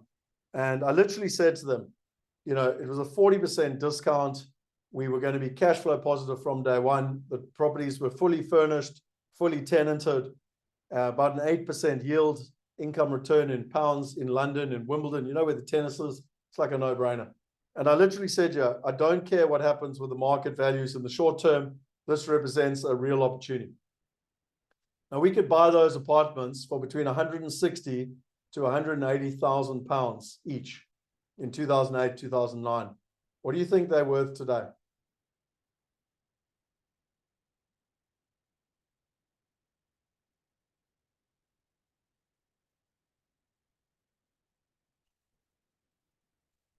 So Tim says millions, Jay says millions, Surichi says double. So I did a search a year or two ago, and they were worth about 750 to 800,000 pounds. So they had quadrupled in price over the last, what is that, 14, 15 years. So it's really interesting. And people say, well, it sounds too good to be true. No, but there was one small problem. We had to buy all 48 units together, and we needed 10 million pounds. So I ran around to all my investors and I said, hey, this is an amazing opportunity. We should invest. And back to that mindset of everyone trying to do it on their own, I couldn't get people to come together. And so we lost the opportunity. In 2009, I was in Bondi Beach, Australia, and I went and I met two very, very wealthy investors, and they were investing in medical buildings. And I remember thinking, why medical? You know, now I've got a property degree cum laude, I've got a master's degree cum laude, and I don't tell you that to boast. I tell you that because I've done all the trainings. I've got CRS, which is Certified Residential Specialist out of America, which is their 12th qualification. I got AIPP out of England, which is the Association of International Property Professionals out of England, which is one of the top ones they've got. I've got PDP out of South Africa, which is Property Development Professionals, which is the top one out of the UCT Business School. I could go on and on and on. And this is what I meant by being, you know, a stressor and someone who tried to do it all on my own. And then I meet these two wealthy people and they're like, no, medical buildings. I'm like, I've never even heard of medical buildings. And they were like, well, think about it. No matter what happens in the world, people need doctors. Yep, okay, that makes sense. Secondly, doctors never leave their premises. Yep, that makes sense. And thirdly, doctors are very good at being doctors, but they're not very good accountants. So they sign good long-term favorable leases. And I was like, wow, that's incredible. Like, why didn't I get taught that in the first week of my bloody property degree? Like, that would be logical. Anyway, so I was like, right, how do I participate? And I said, well, we're raising 40 million Australian dollars. We've got 8 tranches of $5 million each. And, you know, you can participate. I was like, well, slight challenge. I don't have $5 million. Oh, don't worry. I'll run around and go talk to all my investors again. Remember, they're all individuals. I'm trying to talk to all of them, and they're all individuals, and I couldn't get them to work together. And once again, we lost the deal. So that's why we created Wealth Migrate 10 years ago. Actually went live in 2013. And we said, right, bugger this. We're going to create a platform to allow investors to come together so that we can invest like the institutions. And we did our first deal in 2014. It was a medical deal in Atlanta. It was 6 buildings. It was a portfolio of $16 million that we bought. And we bought it with 82 investors from 5 different continents. And that was how my life changed over the last 10 years, because I realized that I could now do things. I'd never been in commercial, but I now finally got into commercial through partnership. And it was a game changer for me, and for all our investors, by the way. And since then, you know, the stats kind of speak for themselves, but we've got members in 178 countries. We've facilitated over $1.3 billion. We've paid out over $30 million in dividends and exits, et cetera, et cetera, et cetera, in terms of. So whether you're interested in investing in America, in England, in Europe, in Australia, or even in South Africa, you know, we've done it and we can help people invest. So why do investors diversify? Okay. And again, having helped people now from 178 countries, these are the main reasons. Everyone's got their own individual reasons, but these are the main reasons. The first one is preservation of wealth. You know, you've worked hard for your money and you want to protect it. Kind of common sense. We call it wealth protection. The second one is plan B. You know, you don't want all your eggs in one basket. You know, you don't want to have all your money in one country, in one currency, in one asset, with one partner. You want to be diversified. You want to have peace of mind. You know, at the end of the day, you know, there's an Israeli conflict with Hamas, and if everything was tied up in that region, you'd have massive stress. Or you don't want all your money in American residential, and suddenly they have the GFC, and what do I do? You know, so you want to have peace of mind, but diversification, you're protected from regional, you know, or economic shifts. And ultimately, what most people want is freedom. Freedom to make decisions. freedom to make choices, freedom as to where they live, freedom as to where their children go to school, freedom as to, what they do with their time, freedom as to who they partner with, freedom who they invest their money with or who they donate their money to. But ultimately, it's about freedom. So these are some of the reasons that we've picked up over the years. But we live in very interesting times. Last year we had the war in Ukraine. Then we had inflation rates going through the roof. We had interest rates going through the roof. We had fuel prices going up crazy. We had the stock market all over the place. In South Africa, we had load shedding, just to make things complicated. And if it all wasn't hard enough, then Israel and Hamas decided to have a conflict in the Middle East. And that's where we bring you on to Diversification 5.0, because the world never changes. There's always stuff going on. And actually, the world seems to be getting more and more complex. What's interesting this year, and let's go back to this before we go to diversification. This year, something like 25% of the world's countries, about 50 countries around the world, are holding elections. And it's big ones like the European Union, America, India, just to name some of the biggest. Brazil, I think, is also one of them. South Africa, not that South Africa is one of the big ones, but you get my point. And they 50 different countries from around the world are holding elections. And what's interesting is it constitutes 50% of the world's population. So it's really interesting. And a lot of them are very contentious. Love or hate Trump, but according to the New York Times, a report that I read in early January, he's the leader at the moment. Like he's got the highest chance of getting in. Whether it's right or wrong, I don't know. I'm just telling you, don't shoot the messenger. And obviously, there's a huge amount of challenges that could bring to the world. And I'm not for or against Trump. I'm not interested in the political debate. I'm interested in the policies that will be implemented and the impacts that it'll have on global economics. And equally, the European Union and what they will do. And India, and India is becoming more and more of a powerhouse and really starting to compete with China. So there's massive things that are happening around the world. And that's why, it brings us on to Diversification 5.0. And it's interesting because some people are saying Botswana as well, Canada, Russia, so the UK. Oh, wow. Okay, so it's amazing how many countries around the world are having votes. And for those South Africans, I'm a passionate South African, but we are less than 1% of the world's GDP. So even though we think we're very important, we won't really change the dynamics in either direction. The rest of the world won't really, care what happens, but we care. But what do you do in these difficult and changing times? And my philosophy is, I've now had the privilege, right or wrong, if that's privilege or whatever, of doing this, going through 3 big changes in world economics in my investing time. And what I've learned is you go back to the fundamentals. And so what are the fundamentals? Well, you diversify across countries, currencies, assets, partners, and time. And if you achieve that, it's all about passive income. The goal sits right in the middle. It's all about passive income. It's about freedom. And so the question is always how. And someone wrote earlier, how? How do you do it? And that's what we're here over the next 5 days to answer for you. This is not just a pretty picture. This is a system that you should be using to implement. Now, whether you want to use us, whether you want to invest with someone else, or you want to do it on your own, I don't care. All I care about is whether you get results. So for me, what I'm going to share with you over the next 5 days is what I've learned that works. I'm also going to share with you what I've learned that doesn't work. I'm going to give you solutions if you want to copy, model, partner, or you can choose to do it on your own. But the bottom line is the fundamentals don't change.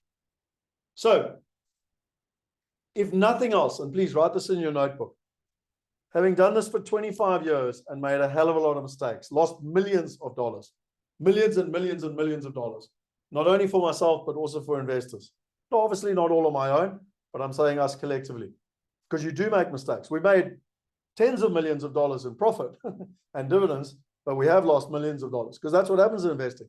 You make money and you lose money. If someone sits here and tells you that in 25 years they've only made money, they are lying or cheating. It's one of the two. I guarantee it. So through all of that time and through all of this complexity, I believe you can literally bring it down to two things. And write them down, please. You need the right information and you need the right partners. The right information and the right partners. If you take nothing else away from today, it's that. How do you protect yourself?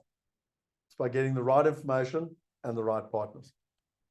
And so the agenda of this whole challenge is to turn money into globally diversified passive income. In day one, it's all about understanding diversification, the why. In day two, it's the types of investments, asset classes, and risk, the what. In day three, it's about building a diversified portfolio, asset allocation, the how. In day four, it's about risk management, the who. And in about day five, it's about putting into practice the when. That's what the next 5 days are about. So if you take day one, it's really about why diversification matters, understanding what diversification means in investment, recognizing the benefits of diversification, the investment landscape, and real life success stories of how diversification transforms lives. Day two, asset allocation. Not asset allocation, types of investments, asset classes, and risk. Different asset class and risk, understanding the relationship between risk and return investments, identifying personal risk tolerance, and understanding how diversification can mitigate risk. Day three, all about asset allocation and building a diversified portfolio. Why 85% of your return will ultimately come down to asset management. And we've got guest speakers all the way through over the 5 days. But this is about asset allocation strategies, learn about the different asset classes, understand how to create a diversified portfolio, and build a wealth plan. Risk management, mastering investment risk. It's all about risk management, managing risk, understanding risk, how diversification reduces risk, and exploring risk management techniques. And finally, in day five, it's about putting it all into practice. It's about walking away with a personalized action plan. It's about implementing that diversification in real life, building a personalized action plan, resources for ongoing learning, applying diversification principles, and a Q&A. So, make sense? Understand why we're all here? Let's go into some of the details around understanding diversification and turning money into globally diversified passive income. So what I want to do for you this morning, I want to prove that diversification is the single most important component to financial success. I want you to unlearn the things that are stopping you from doing it. And I want you to learn from real people and real stories who've done it. Is that fair? When you're doing a dissertation at university, this is called a hypothesis, where I literally want to give you a formula and we're going to use the hypothesis, proving that diversification is the single most important component to success. So let's look at it. And I'm going to go through 10 of the most respected people in the world. The first one is Ray Dalio. Now, Ray Dalio basically runs the biggest hedge fund in the world. It's $160 billion. And he says the single most important component to financial success, boom, boom, boom, boom, boom, beat the drums, diversification. I highly recommend reading this book, Principles by Ray Dalio. And he says that in diversification, you need to diversify across asset classes, within asset classes, across markets and currencies, and across time. And funny enough, when this book came out, Money Master the Game, this was just after the financial crisis, and Tony Robbins went out and interviewed 50 of the wealthiest people in the world because he was so pissed off. 10 million Americans lost their homes. And he was like, there has to be a better way. And what Tony Robbins is brilliant at is taking complex things and making them simple by pattern recognition. And he went to Ray Dalio, and Ray Dalio has been incredibly successful for many, many decades, 40 plus years. And he said, give us the secret formula. And Ray Dalio was like, no, it's our secret sauce and whatever. And he said, come on, dude, you're in your 70s. Share the secret sauce. And so he did. And Ray Dalio basically shared that you need 15 uncorrelated bets with an attractive array of assets that don't move in tandem. That reduces the risk by 80% and the risk return ratio increases by a factor of 5. Now, what's interesting is that some people like take that, and the moment they see that, and I'd be surprised if this is not you, their minds just glaze over. They're like, what the hell is he saying? And they go, I don't know what's going on. I need to, pay a financial advisor because I don't understand this stuff.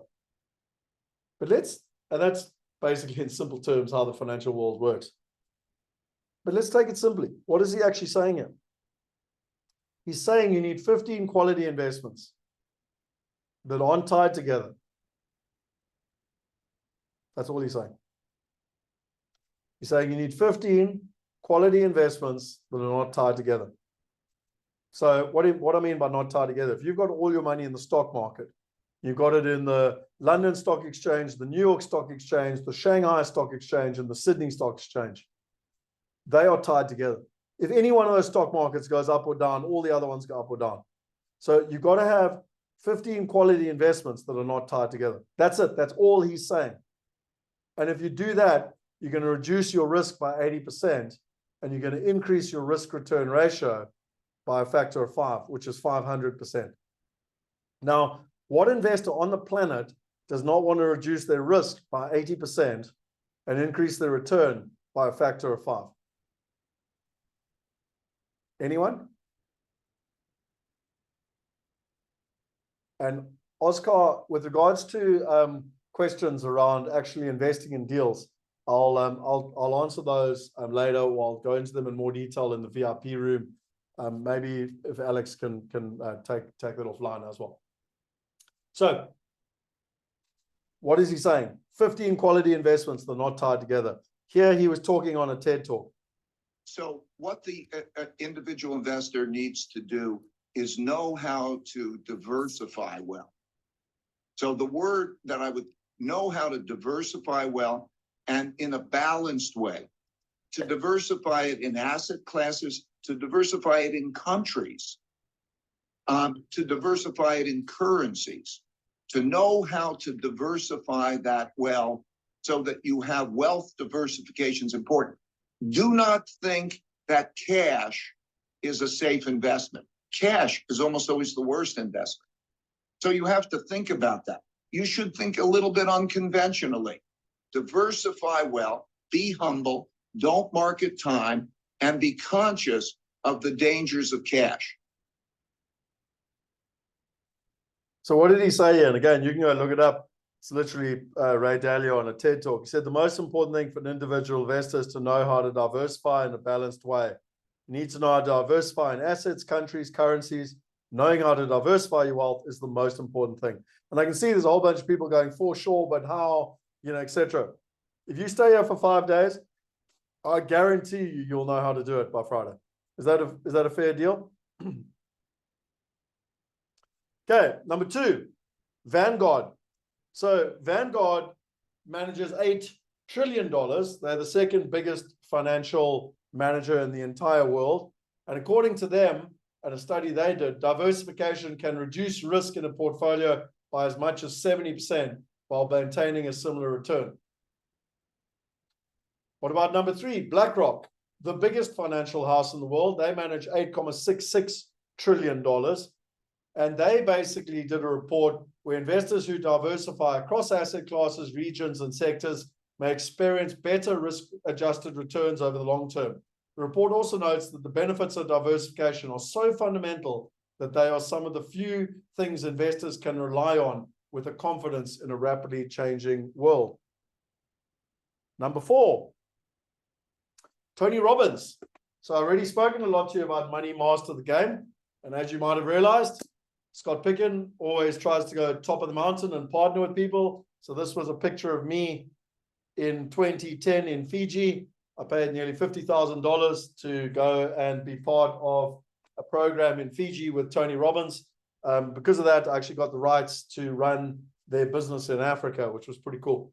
But back to money, research has shown that 96% of active fund managers fail to outperform the market. So when you give your money to a fund manager, 96% of them fail to beat the average in the market.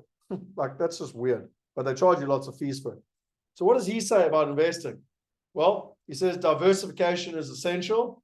He says asset allocation matters. He says don't over diversify. So, what you got to be careful of is you go and put your money into some mutual fund and you actually invested in hundreds, if not thousands of things, and you got absolutely no idea where your money is being invested. Seek expert advice, stay informed and be proactive, and automate your investments. Use technology, and tap into the power of compounding. So very, very important. Number 5, investment biker. So this is a really cool one. Jim Rogers was a billionaire by 37. He used to actually work with Warren Buffett's partner. I forget his name right now. And anyway, long story short, he has the Guinness Book of Records for riding the longest way on a motorbike. In 1987, he rode all over the world as an investor, going and looking at new and emerging markets. And my uncle started the Botswana Stock Exchange. And so anyway, he met Jim Rogers, and because of that, my uncle introduced me. So this was me in Singapore, and I just launched my book, Property Going Global, and I took over his book, Investment Biker, that I'd read many years before. And I got to have 2 incredible lunches with this guy. What an incredible man Jim Rogers was. But what does he have to say about investing? Concentrated investments. Diversification is something that brokers came up with to protect themselves. So his logic, again, is don't put your money into hundreds, thousands of different things. Put them into good quality investments. Ray Dalio said 15 if you want a number. 15 quality investments. A long-term focus.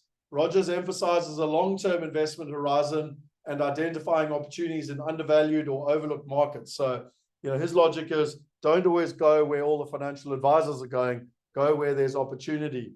And that's why he was one of the earliest people to get into China in the 80s. And then skepticism of traditional diversification. Rogers has expressed skepticism over the efficacy of traditional diversification. So again, the typical, I'm going to call it financial planner, do this, do that, he's very skeptical about that. Number 6, Richard Branson. So I think I've spoken enough about him and how much I idolize him. Obviously, as an investor, he's not, that well known as an investor, but he's very well known from a business perspective. And so what can you learn from him? Focus on your core strengths, have an entrepreneurial mindset, and take calculated risks. There's always going to be risk, but make sure it's calculated. And then build a diversified empire. So all about diversification. What about number 7? Dr. Dolph DeRoos. And I've spoken already about him today. And again, I'm sorry I keep bringing up my philosophy here, but rather than try to go read all his books and do it all myself, I paid $8,000 and I went for a week on a buyer's trip with Dr. Dolph DeRoos. And this was actually me in Phoenix. There I am there in Phoenix with Dr. Dolph DeRoos. This was us buying properties literally on the steps, the courthouse steps in Phoenix in the chaos of 2010, 2011, 2012. And I literally learned, from him. So what's he got to say? Well, real estate is a diversification tool. Again, most financial planners tell you to put everything in the stock market. You need geographic diversification. You need to diversify across property types and strategies. You need risk management. So you need to manage risk management. And interesting enough, here's a little video that I shot with him when I was in Phoenix. You've traveled the world, been around the world 100 different times. I think you said the other night at the presentation we went to, the world's going global. Mm-hmm. Tell us a little bit about what your thoughts are. 10 years ago, property was very much a case of I lived in Phoenix, I bought a house in Phoenix. I lived in Johannesburg, I bought a house in Johannesburg. And with the advent of the internet and access to information and cheap flights and all that sort of stuff, it's going global. The bottom line is people are interested in returns in different areas. You can get a far better, possibly a far better deal here, better yield, etc. So now suddenly, well, should I invest in Joburg? Should I invest here? Well, it actually comes down to numbers. It does come down to the numbers. If you live in Joburg, I would say get your first investment property in Joburg. Probably get your second one there. You've got to cut your teeth on it. You've got to learn the ropes. You've got to learn what it takes to be a good investor. But if you've got 10 properties in Joburg and you're looking at buying an 11th, I, for one, would say don't buy it in Joburg. Buy it in Cape Town. Go to Port Elizabeth. Go to Durban. Go to anywhere else. And once you've got a few more, I would even say it's time to think about going globally. And you South Africans know the answer to this better than most nationals of any country, because you've suffered from the ravages of what can happen to the rand. And I'm from New Zealand originally. We had it there too. We had exchange rate controls. If you left the country, it might still be the law. If you left the country for more than 13 weeks, they stopped your social security payments and your pension and stuff, because they didn't want anyone heaven forbid to spend their New Zealand dollars overseas. So you need to spread your risk a bit. And if you're going to spread your risk, why put it into a market where the currency is going down, where the population's in declining, where there's no growth? You are far better off investing in places where there is great growth. And I always say it is so easy to beat the average. The average growth rate long-term in this country for real estate is about 9.7%. But don't settle for 9.7. That's the average. That includes little cities that have shut down because they used to have a steel plant or a coal mining plant and they've shut down. They might have negative growth. So the 9.7 is the average. That means there are other places that have high growth. That's why, as we said before today, if you invest in Las Vegas or Phoenix, you will beat the national average by a wide margin just by picking those cities. So let's say we're talking about Phoenix. You don't even have to pick a house at random here, because there are suburbs that for decades have grown at faster than the average rate and other suburbs that grow at less than the average rate. And these stats are easy to come by. You compare that to stocks or shares or whatever you call them. It's very hard to pick something, a market sector that has higher than average growth. They used to say it was technology stocks, and then we had the technology crash. And then they said it was bio, whatever, and then that crashed. It's very hard to pick, and it doesn't tend to have those trends for a long term, but real estate trends stick around for a long time. So yes, invest overseas to hedge your bets. But if you're going to invest overseas, why not pick a fast growing market like Phoenix or Las Vegas?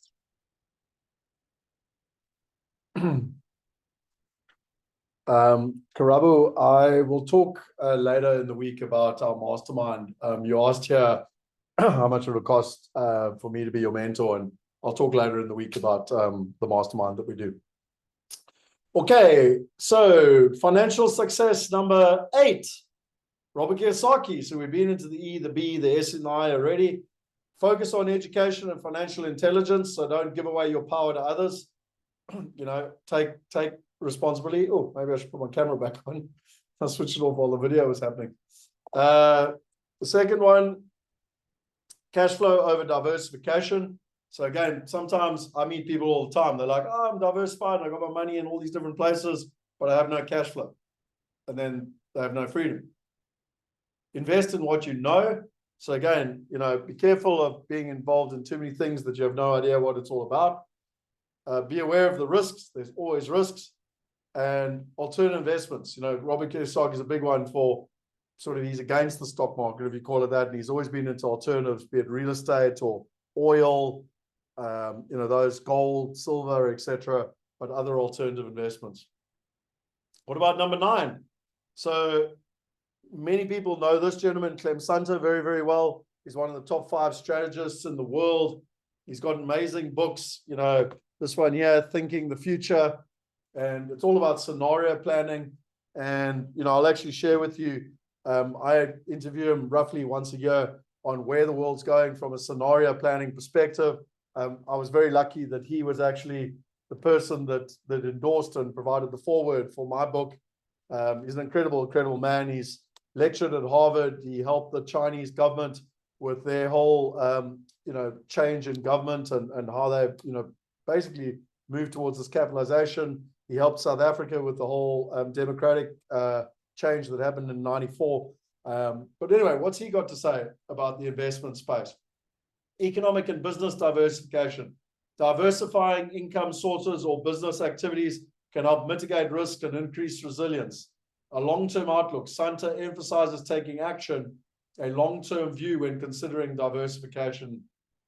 Considering multiple scenarios. This approach enables individuals or organizations to prepare for uncertainties and adapt to changing circumstances.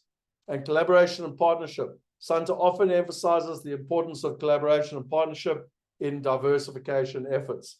It's amazing. Can you notice the fundamentals coming through over and over and over again in terms of some of the lessons I've shared with you already today?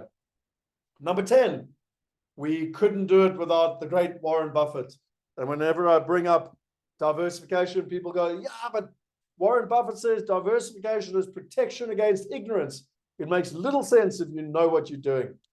And I just want to give context to that, because if you go read his book Snowball and you're someone like me that goes and studies these things rather than just takes a quote and actually understands it. What he's saying is exactly what everyone else is saying. Don't just put your money into thousands of different things and a whole bunch of mutual funds and kind of hope and pray you're going to beat the market, because it just doesn't work. So what does he say if you go and research him? It's about concentrate investing. Ray Dalio, exactly the same thing. He said 15 quality investments. Circle of confidence. So again, work in an area that you can't know everything. So you only have two options. You can learn enough to understand it and try and do it all yourself, or you can partner with people and know enough to sort of back your intuition to be able to make decisions around the partners. But the only way, in my opinion, to diversify across countries, currencies, assets, and partners is through partnership. I think it's impossible to do it on your own. Quality over quantity. So rather look for a number of quality things versus quantity. And then long-term perspective. So take a long-term perspective, and then risk management. So they all talk about Warren Buffett's great saying, rule number one in investing, don't lose money. Rule number two, refer to rule number one. So it's all about risk management and wealth protection. Okay, let's look at some of the results. I mean, they can all spout all these great wisdoms, but what about their results? Because surely their results are what counts. And Juan saying, must I sell my house to start? Juan, it's a good question, and I'm only just picking a couple of them if they come up that I think are relevant. The answer is I don't know. You need to do the maths. And there's a whole bunch of other things that you need to take into account there. But at the end of the day, it's about making the right financial decisions long term. Now, I can't tell you whether you should sell your house. I don't even know what country you're in. But the point being is that it comes down to the numbers. It comes down to the maths. And we're going to teach you over the next 5 days how to do this. So let's look at the results. Ray Dalio, he manages $160 billion. And for the last 40 years, obviously there's been ups and downs. But on average, over 40 years, he's managed to make 21% a year. Who here would like to make 21% a year over 40 years, taking into account all the ups and downs?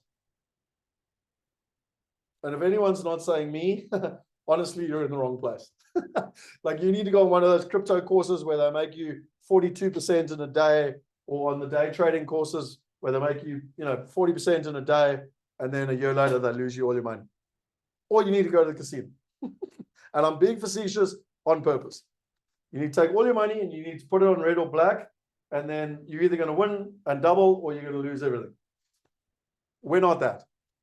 We're about long-term investing. We're about wealth protection. And 20% plus a year is incredible. In fact, it's overly optimistic to try and get that. But that's what he's achieved for 40 years. And how's he done it? What was his secret formula? Can anyone remember? Type it in the chat box if you can remember. What is the secret formula? I've already shared it with you today. He's shared it with the world. Come on. Diversification, yes. George, well done. You were the first. 15 quality investments that are not tied together. Well done. So George is the one listening the most. That's exactly it. His secret formula, 15 quality investments that are not tied together. And by following that formula, he's achieved over 20% over the last 40 years per year. Vanguard, so they're achieving about 9.8% return over the last 30 years.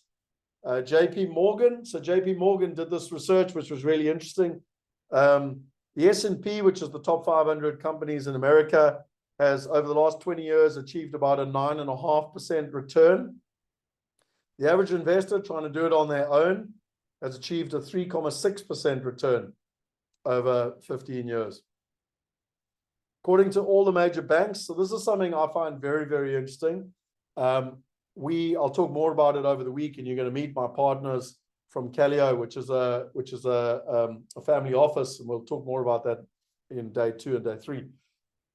But they track, according to all the major banks, they track all the different asset classes and what's gone up, what's gone down, what's the average per year. And you're going to learn all about this, believe it or not. Like, this just looks like a chocolate pack, a Smartie packet to you right now. But by the end of the week, you'll know what this means, because it's all the different asset classes. and how you start to choose, what assets. But you can literally look at all the different assets since 2012 and see what returns they've got. And some people go, yeah, but what about the stock market? Look at this. I shouldn't have been in it. It was 18%. Next year, minus 2.5, minus 1.8, minus 14. Up, but it's up 11. It's down 14. It's up 18. It's up 18. It's down 2. It's down 19. It's up 2. It's down 1. I think you get the point. Cambridge Associates, they tracked private equity versus the stock market. So the stock market was in dark blue and private equity was in light blue. And over 5 years, the stock market was 9.9% and private equity was 13%. So every single, whether you take 5, 10, 15, or 20 years, private equity outperformed the stock market. How many of you are in private equity? How many of you even know what private equity is? According to Bloomberg, Barclays, and Cambridge Associates, this is an interesting one. Most of us are over here. So our financial planners put us 70% into stocks and 30% into bonds. But if you understand this graph down the bottom here, this is risk. So from left to right at the bottom is risk. So your risk increases from left to right, if you can see my mouse. And on the left-hand side here, it's return. So your return goes from low to high. So to be in this bottom right corner is the worst case scenario because it's high risk, low return.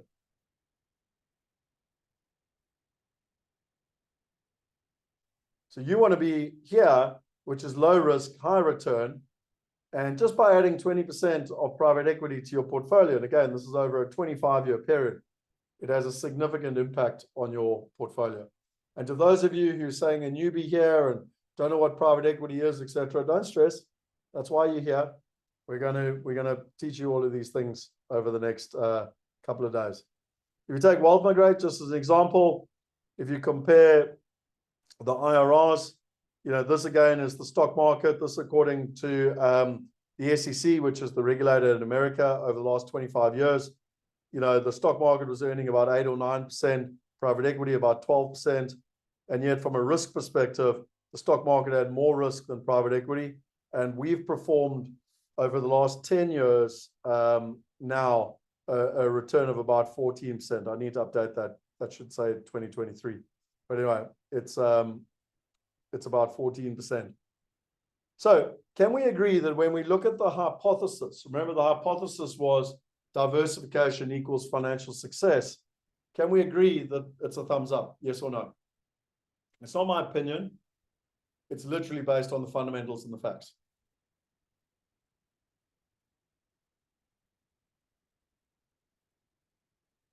So if it's so simple and it's so obvious and so many people are writing yes, true, thumbs up, etc., agree, then what's in your way?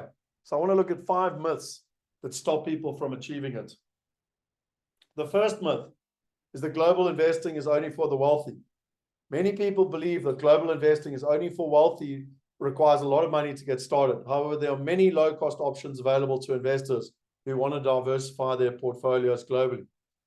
Kathy Wood, that's one of the biggest venture capitalists in America, says don't underestimate the little guy. Even in South Africa, there's a place, with called Easy Equities, where we think fractional investing represents the future.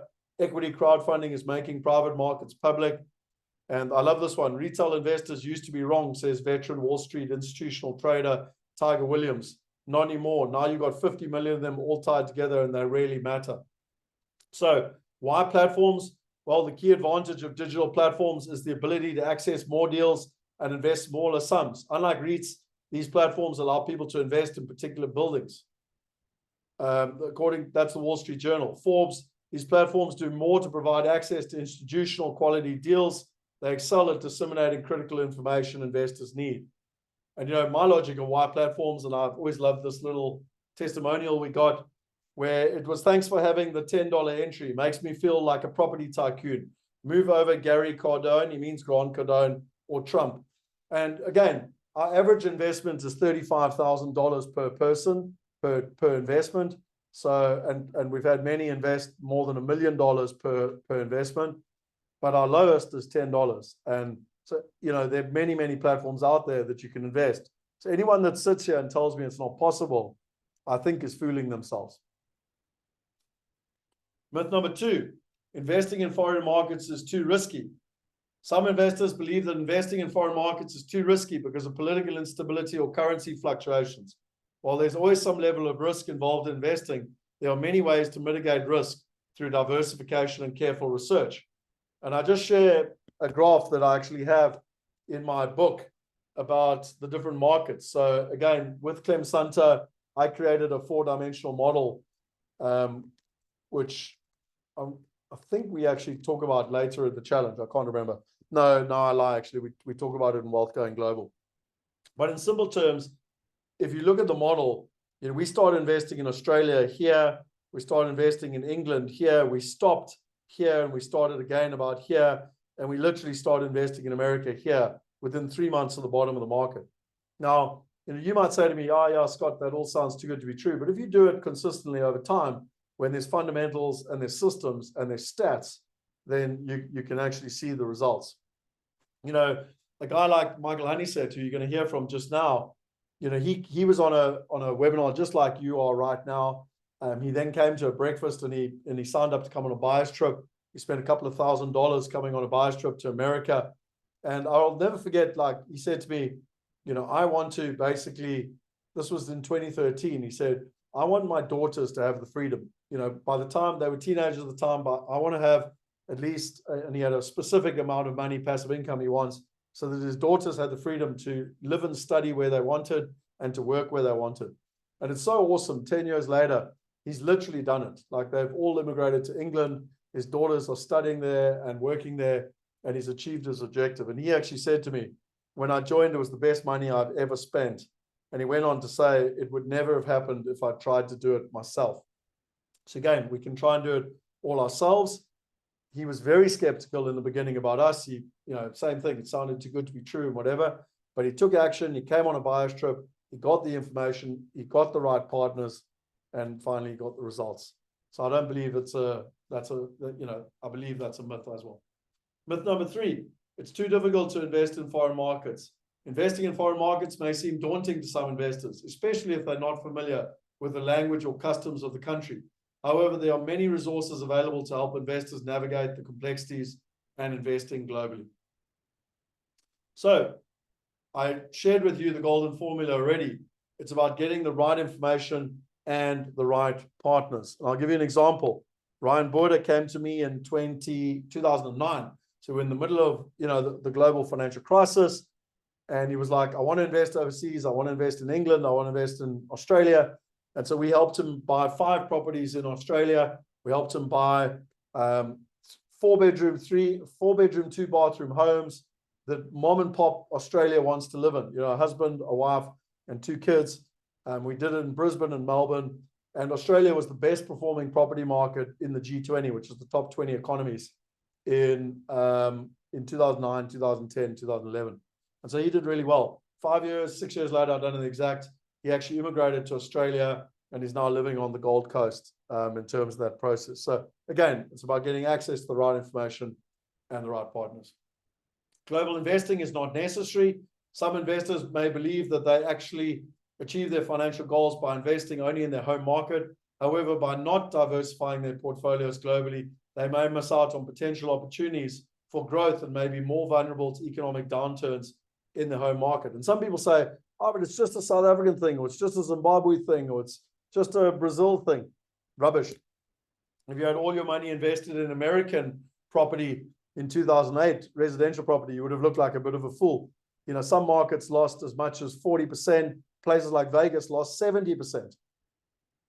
Okay, so there's no country, you know, if you invest in commercial property in England and Brexit happened, it lost 20%. You know, so don't tell me that any country or any asset is bulletproof. It's not. And we're going to talk more about medical and the massive lesson I had when COVID happened and how medical got an absolute hiding.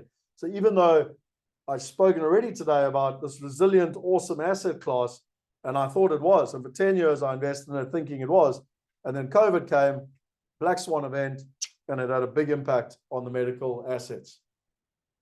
James Painter, the guy that, a good friend of mine that does a lot of our work and currency and forecast, he reckoned the stock market could lose as much as 70%, over the next 5 years.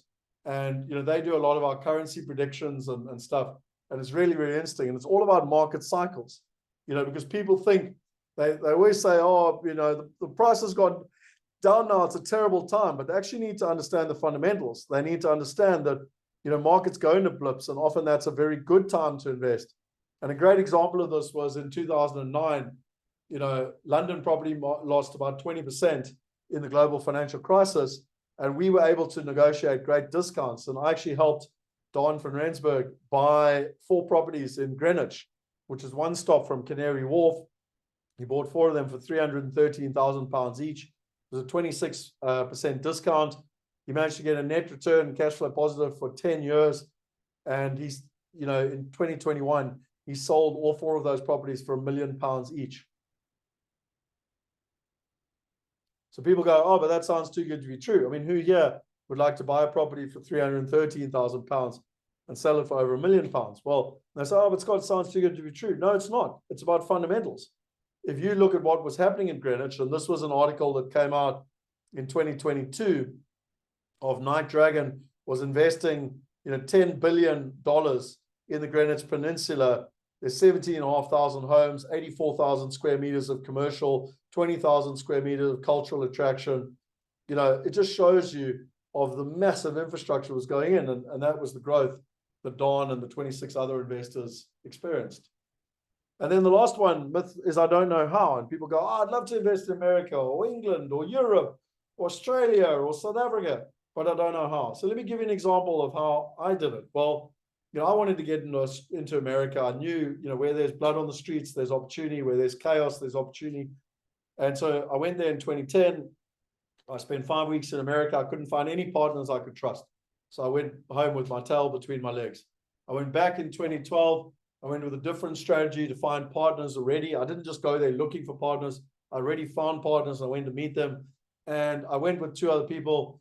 And we literally did 8 cities in 9 days. We flew from San Diego on the West Coast right across to New York and Florida on the East Coast, and stopping in multiple cities all the way through. So these are just pictures of us starting literally in San Diego and what we found on the ground all the way through Atlanta and Chicago and, Phoenix and, all the different places, Manhattan, where's that, Orlando. And this was us on the Brendan and Neil who came on the trip with me. And then we came back to South Africa and we did it in partnership with Real Estate Investor Magazine. And we did all these live events. And we said, hey guys, there's a real opportunity in America. You should be investing. And what was so interesting at the time is that the Rand was R8.50 to the dollar. And, I haven't actually checked. I should probably have checked before I did that.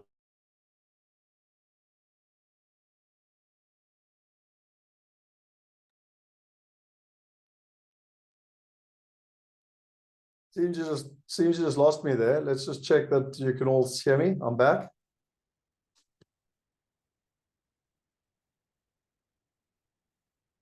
Okay, cool.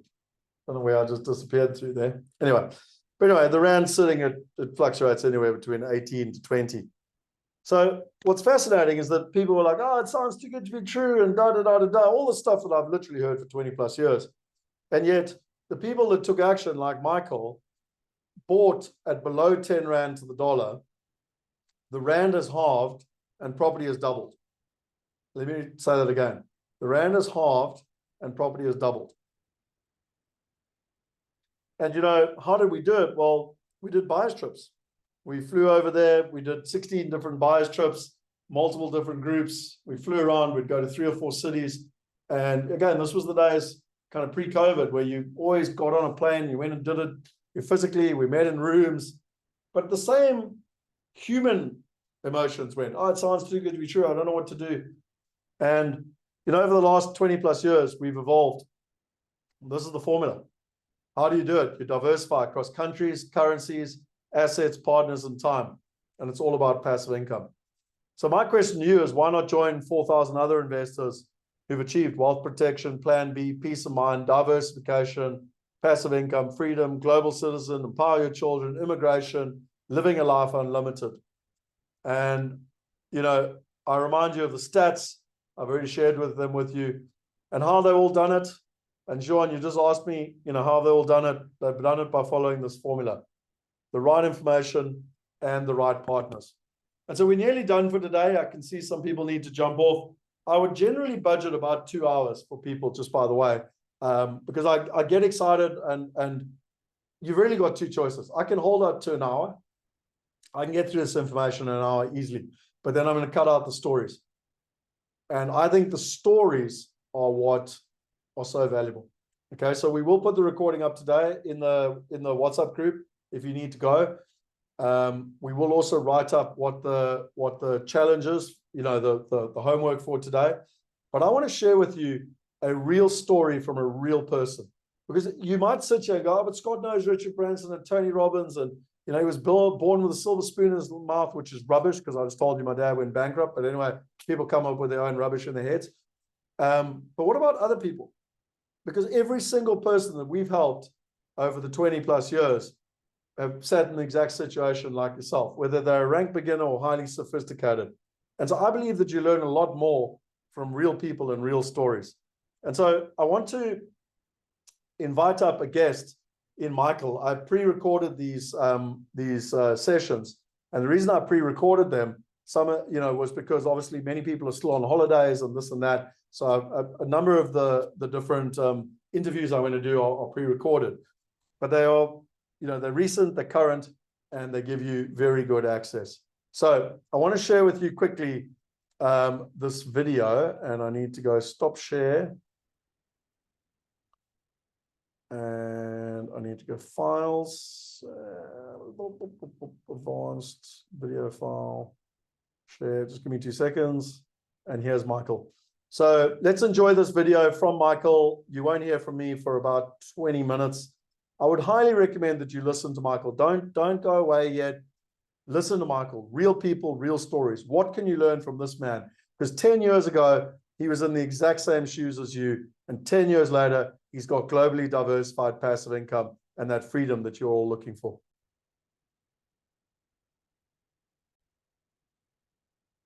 So Michael, just tell us your story. It was 10 years ago, or probably quite a lot longer before that you were like, hey, I need to do something. I want to, I've got a business locally and I want to kind of invest internationally, etc. Just talk us through your journey of like how you got to that mental decision that you wanted to do something.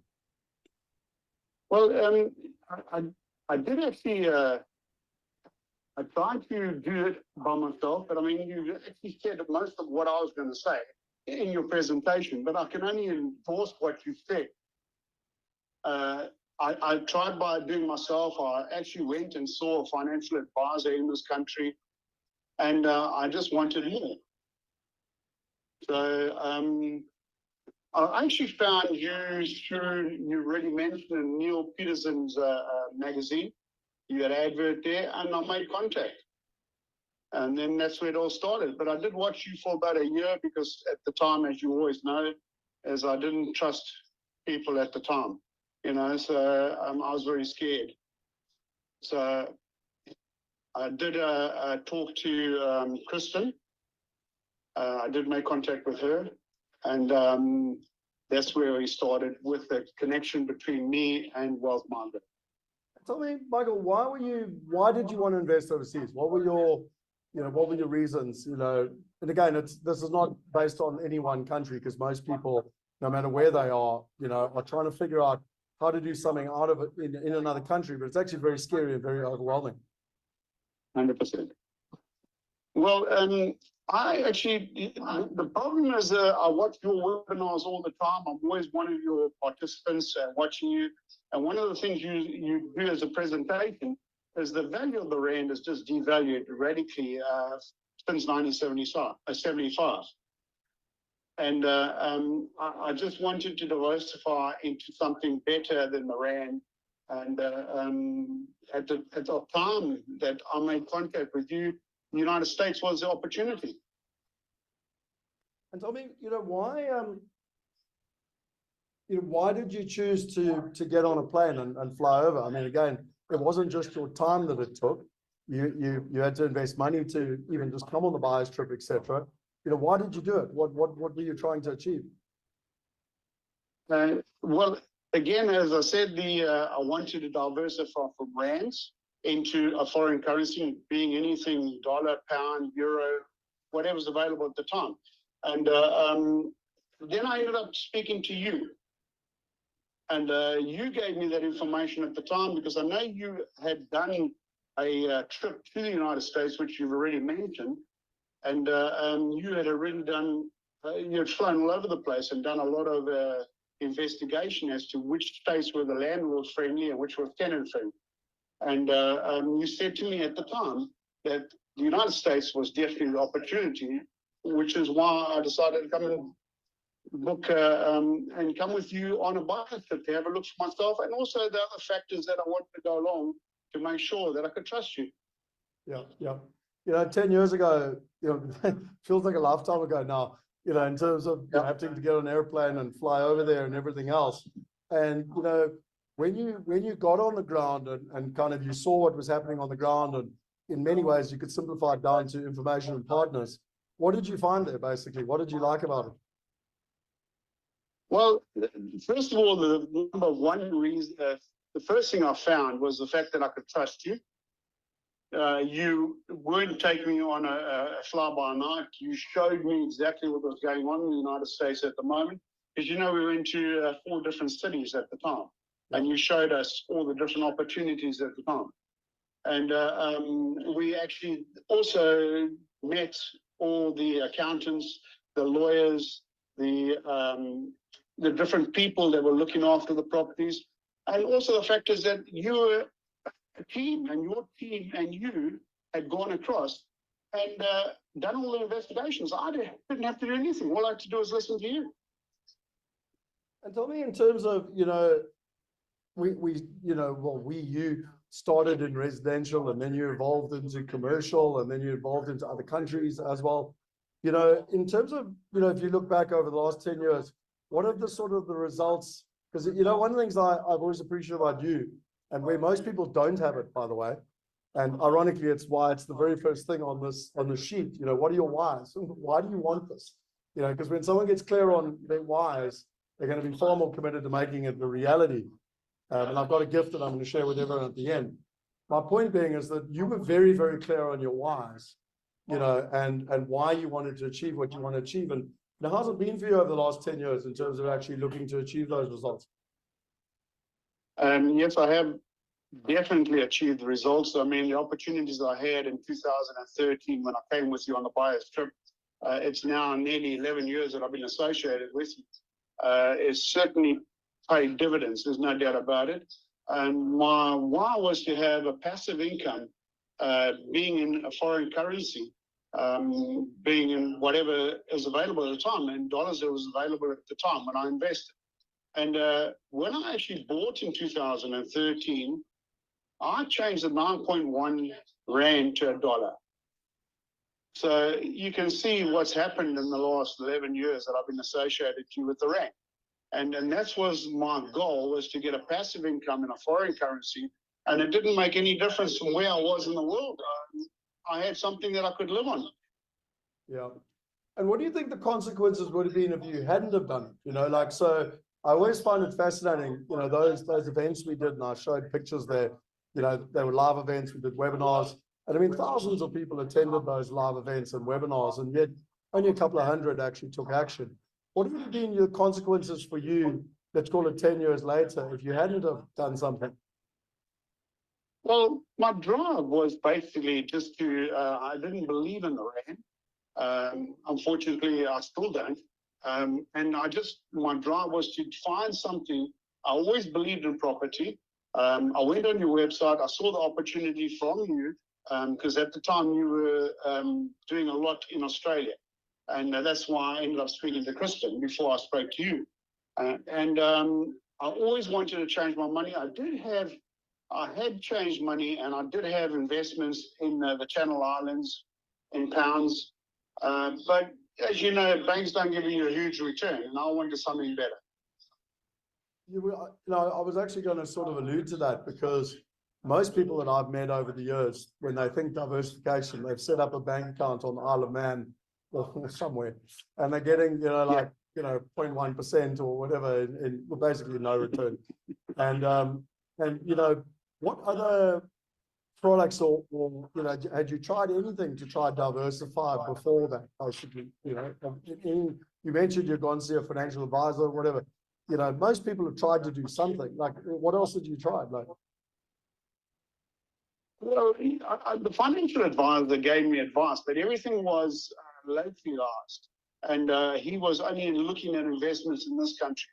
And as I keep alluding to, the fact is that the rand, if you look in 2013, and it's now we're talking about 11 years later, at 9.1 to what we are now, it's just phenomenal what it's done. How it's devalued and how I've gained by earning dollars. Just by the way, it's not only a South African thing. As part of our mastermind now, No. we've got English members, we've got German members, we've got Italian members, Australian, New Zealand. Because I think a lot of people realize that, like, to have all your eggs in one basket is a risky strategy. Full stop. You're not only in America, you're also in England. You're currently moving the family to England. Talk us through the feeling of what I like to refer to as a global citizen. So that's where someone can make a decision and say, hey, I want to live here, or whatever. And both your assets plus your income allow you to make those decisions. But talk us through that, because you're now in a place to be able to make those decisions. Well, the properties that I purchased in 2013 in America is definitely appreciated in value, and they gave me a passive income. And I've always said capital gain to me was always a bonus. It wasn't part and parcel of my goal of actually investing, because I was looking for the passive income, not the capital gain. I have invested with you in the United Kingdom. I'm earning, but it's obviously in dollars. So that has given me an income as well. So it's wonderful to be able to go to the United Kingdom, go and get a passive income into your bank account monthly, and being able to do what you want. Yeah, and in your case, I always remember you were so clear about your daughters, and obviously they've grown up over the last 10 years, but you now got the ability to provide them the opportunities that you wanted. And that's what I always talk about when it comes to freedom of choice, because that, in my opinion, that's a lot more tangible than money. Like, it gives me goosebumps talking about it, because, they're in their early 20s now, mid 20s, whatever. But because you made decisions 10, 11 years ago, you've got the ability to give them the ability to make decisions, etc. And just talk to us about that feeling as a parent. That feeling as a parent is probably the best possible place to be, because that's what you want to do, is to give your children the best opportunity and be able to go anywhere in the world and do anything you like. And please don't I'm not putting South Africa down. It's a fantastic place. I enjoy it, and I was born here, so I had no reason to go. But I just see there's more opportunity in United Kingdom at the moment, and jobs are abundant in the United Kingdom. South Africa, unfortunately, doesn't have that ability. No, completely. Tell me, my last question, just in terms of, I always laugh with you because, you and I had a arm wrestle as to, how much money you were going to pay to come on that buyer's trip. And I do remember it was quite a funny thing, but in those days it was like 20,000 Rand, which is like $2,000. I remember Michael going like, well, I can't afford to pay the 20,000 Rand. And I was like, this dude, we're going to buy houses. Like, I think we might have a serious mismatch here. But as we got to know each other over the years, you just said, look, like, I really don't trust you, and I wanted to limit my downside. What would you kind of, and again, you're not giving financial advice, but just from your personal experience, for those people that are sitting on the fence, saying it sounds too good to be true, whatever, like, you were there basically, and yet you took a leap of faith, albeit you did more due diligence and whatever, and I'm not disputing anyone shouldn't do that. But, you went out and you got the right information, you got the right partners. What would you advise to someone who's sitting here, you know, whatever, I'm not quite sure what to do next. Well, procrastination is probably the worst possible thing you should have. Okay, because yes, you do sit on the fence and you can sit like that for 10 years or whatever time period you choose. And but you have to take that step, right? And my problem is, as you know, is that we deliberated that amount of money that you wanted me to pay to go across to the United States. And I didn't know if I was going to lose the money. And I don't know if what you're going to show me was what I wanted and it was legitimate. I had no idea. So it was only that when I met you in Joburg and we got on the airplane, we went across and had a look, then obviously I believed you. Well, Michael, to yourself, thanks very much for jumping on. I really, really appreciate it. To, you know, yourself and Lee have become good friends over the years, and it's really, I deeply, deeply appreciate you coming and sharing your experience. And why I appreciate you sharing it is, I call it real people, real stories. You know, and you know what a lot of people do is they'll put me on a pedestal, or they'll put Ray Dalio on a pedestal and go, oh, but it's easy for you, you can do it. So I started with nothing. I had no silver spoon from my dad. So, and let's talk to someone else that you know, and again, I'm going to say started with nothing because in 2012, like you hadn't started yet, like, you know, and yet 10 years later. And I just deeply appreciate you sharing that. And by the way, it hasn't gone well. Like, I know that some of the tenants didn't pay the rent sometimes, and you had a fire one time, whatever. So like anyone that thinks that it's like hunky-dory and everything works, like has never been an investor. It's that simple. Like, yeah, you know what I mean? But you know, again, if you've got a good partner on the ground, they'll help you fix the problems, you know. So, you know, please understand that there's no such thing as Michael sitting here and going, oh, it was perfect and nothing went wrong, because that's just not how it works. But I do like to resonate with your story so that others can go, well, if they can do it, like I can do it. You know what I mean? And whether you want to do it with us or not, I actually don't care. But like copy what you're hearing here. And I think the number one thing that differentiated you from so many other people is that you took action. You were running a busy company, but you took time out of that to plan for your future self, you and your family. And, you know, it's allowed you those choices 10 years plus later. So just well done, dude. You know, thank you for your time and congratulations. Scott, all I can do is actually say thank you very much to Wealth Migrate for giving me the opportunity that I had in 2013. And I'm so glad that I followed through and did come through with you to the United States and have a look at the opportunities.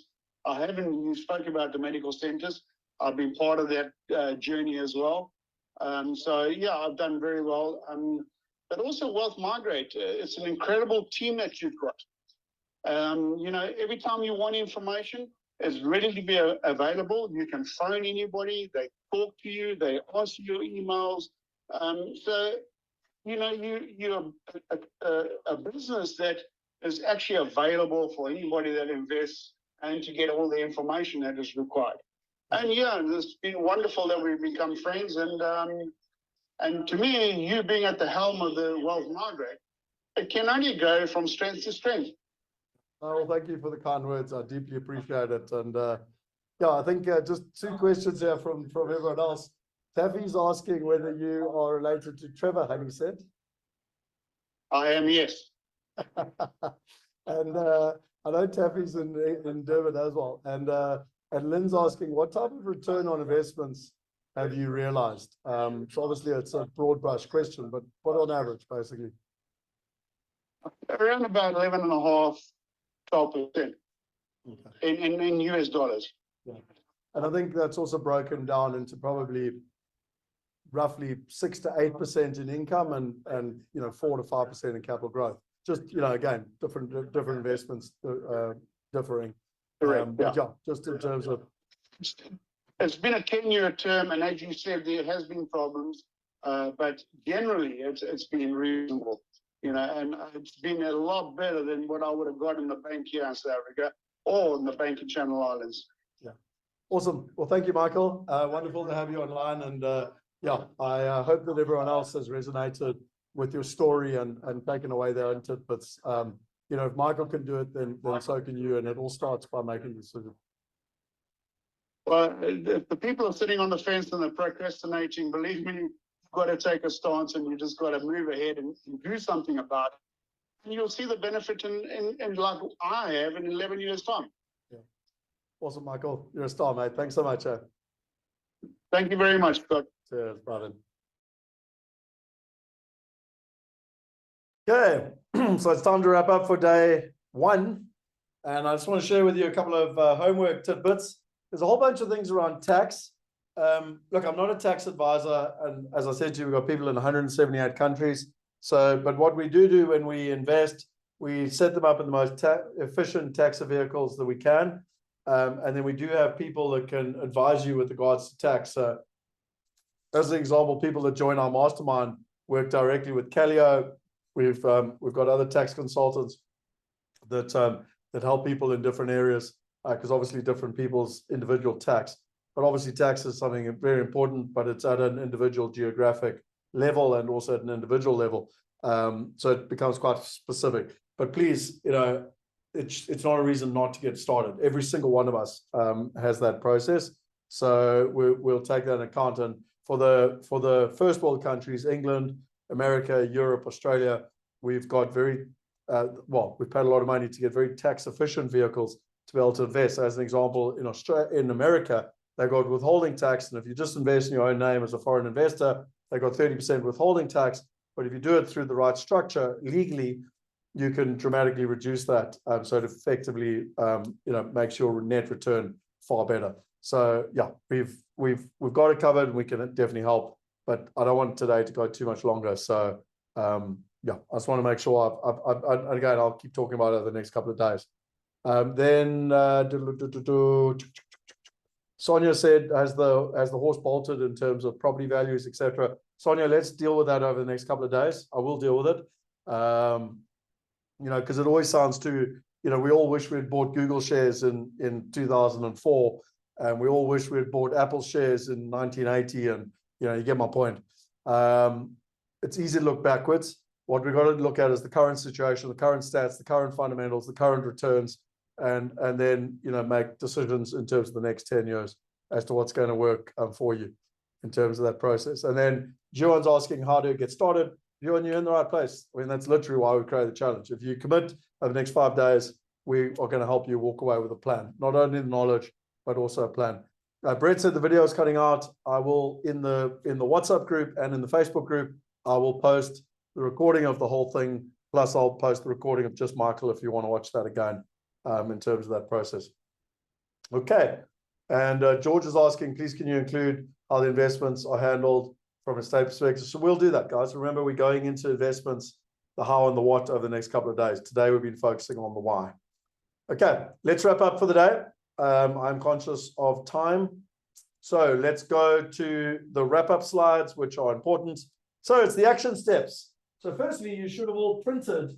You would have got emails as well to help you with this.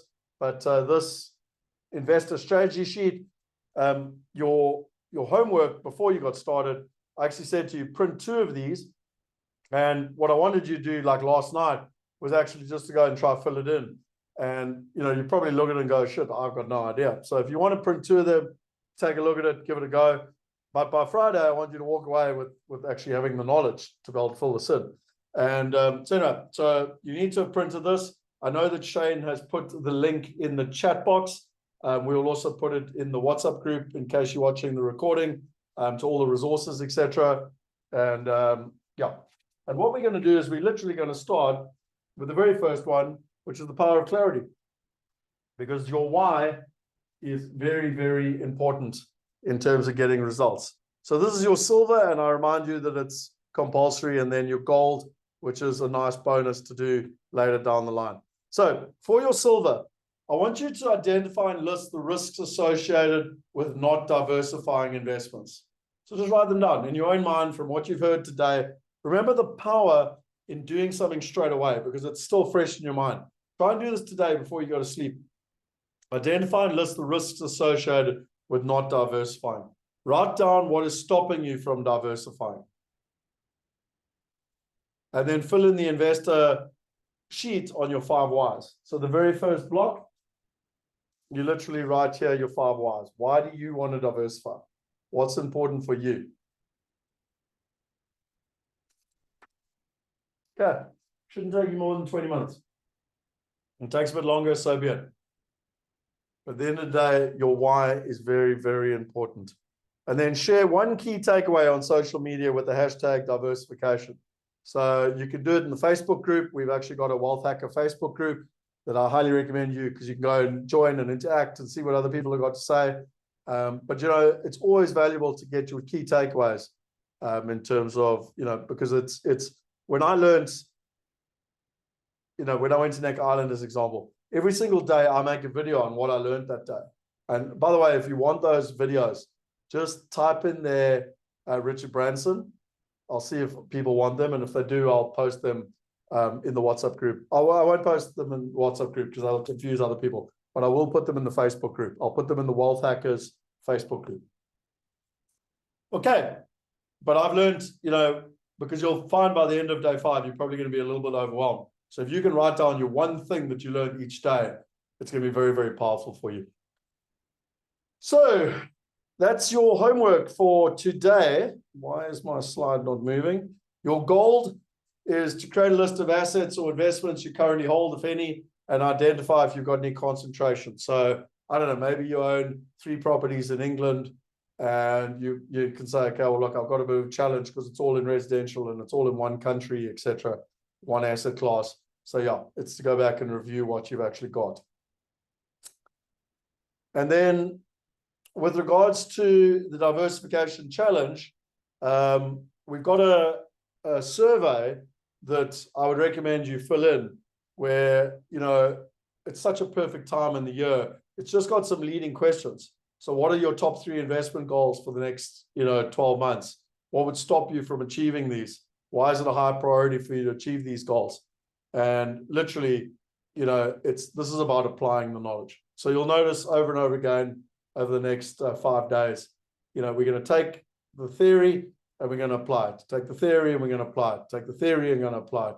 So these are the different links that that I highly recommend that you take the time to do this. And the prize winner for today, drum beat music, is Alicia Guess. So Alicia, thank you so much for participating and being so active. It's wonderful. And you are the winner for today. So you are getting an automatic upgrade to a VIP experience. And so we'll be seeing you, Alicia, in the VIP room now, because we're literally finishing and jumping into the VIP room. And just to remind, if you're not Alicia and you haven't joined the VIP yet, you can still go to that link. Shane, if you wouldn't mind just putting it in the thing. It's literally a small payment, and you get to join. And the reason for it is that if you're feeling a little bit overwhelmed, I've learned this from Tony Robbins and Roger Hamilton. You now close this room and we move into a VIP Zoom room where we can all see each other and you can ask whatever questions you want. I don't come with any preparation. I just come to answer any questions. So yeah, and I know Shane, Alicia sent you a private message with the links, etc., to be able to join us.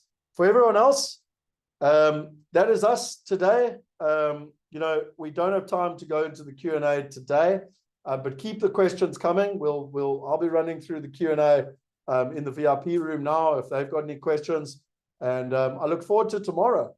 You know, I remind you that as part of the VIP experience, you know, you get this live backstage coaching. So I'm literally going to spend, you know, however long people need now, you know, the best part of an hour, you know, over 5 days, that's over $5,000 worth of value. You're going to get all the replays. So again, we are going to share the replays for the next 5 days for free for everybody, but then we take them down on the weekend, and then they're only available to people that are part of the VIP. So you can go back and watch this. And that's why we talk about lifetime. You know, if you really want to learn something properly, you can go over it over and over again. And I'm going to share it with you more tomorrow about wealth going global, but it's basically a home study course that we created. And we're going to give you module 1, like literally how to, you know, choose the right country. And you literally get access to that. And if you decide to buy the course, which I'd be very surprised if you don't buy the course, because it's a kind of a no-brainer in terms of the next steps, you'll get a $100 discount, which means that if you want to talk investment language, you're actually getting a 2 times return on investment right up front. So that's the link. that's the link to join the WhatsApp group where we'll post everything after this session. And that's the Facebook group where we can interact. So remember, the WhatsApp group is one directional. The Facebook group is a conversation. And my invitation to you, go on the Facebook group and let us know what you thought. I love having feedback. I've got broad shoulders, so positive and constructive feedback is always good as to how we can get better. We're always trying to improve, but also, we all enjoy a compliment if you've enjoyed yourself. Ladies and gentlemen, that's the formula. Hopefully we've achieved the objective today of instilling in you that diversification is not only important, but critically material. This is, the formula: countries, currencies, assets, partners, and time. And it's all about the passive income, which sits in the middle. To finish off with some thoughts, what's the definition of insanity? To do the same thing over and over again and expect different results. And this was according to Einstein. And the problem is that most of us really want to do, we really want to do something, but we don't know how to do it. And the problem with most training is that there's no accountability, no monitoring, feels short-term good, failure to implement, loss of focuses and effectiveness. And then what then? Up, you go and read another course, go on another book. Scott's an idiot. He doesn't know what he's doing. I'm going to go and talk to someone else. Whatever it is, we've all been through it. And the way to do something is repetition. So the way to learn any skill over and over again, let's take time management. You learn it, you're going to learn the new skill. Remember the dabbler, it's going to drop off. And then you're going to level up, but you'll be at a higher position. The only way to go to the next level is repetition, repetition, repetition. And so imagine over a year, if you're repeating it over and over and over again, how much better place you're actually going to be in. And so that is the way to achieve any mastery. And we've spoken a lot about mastery. I'll talk more about it, tomorrow and Wednesday, but Wealth Going Global is a home study course where literally, we'll take you through the course, and I'll give you a sneak preview quickly. If I go here, I'll have to just log in quickly. Oh, there it is.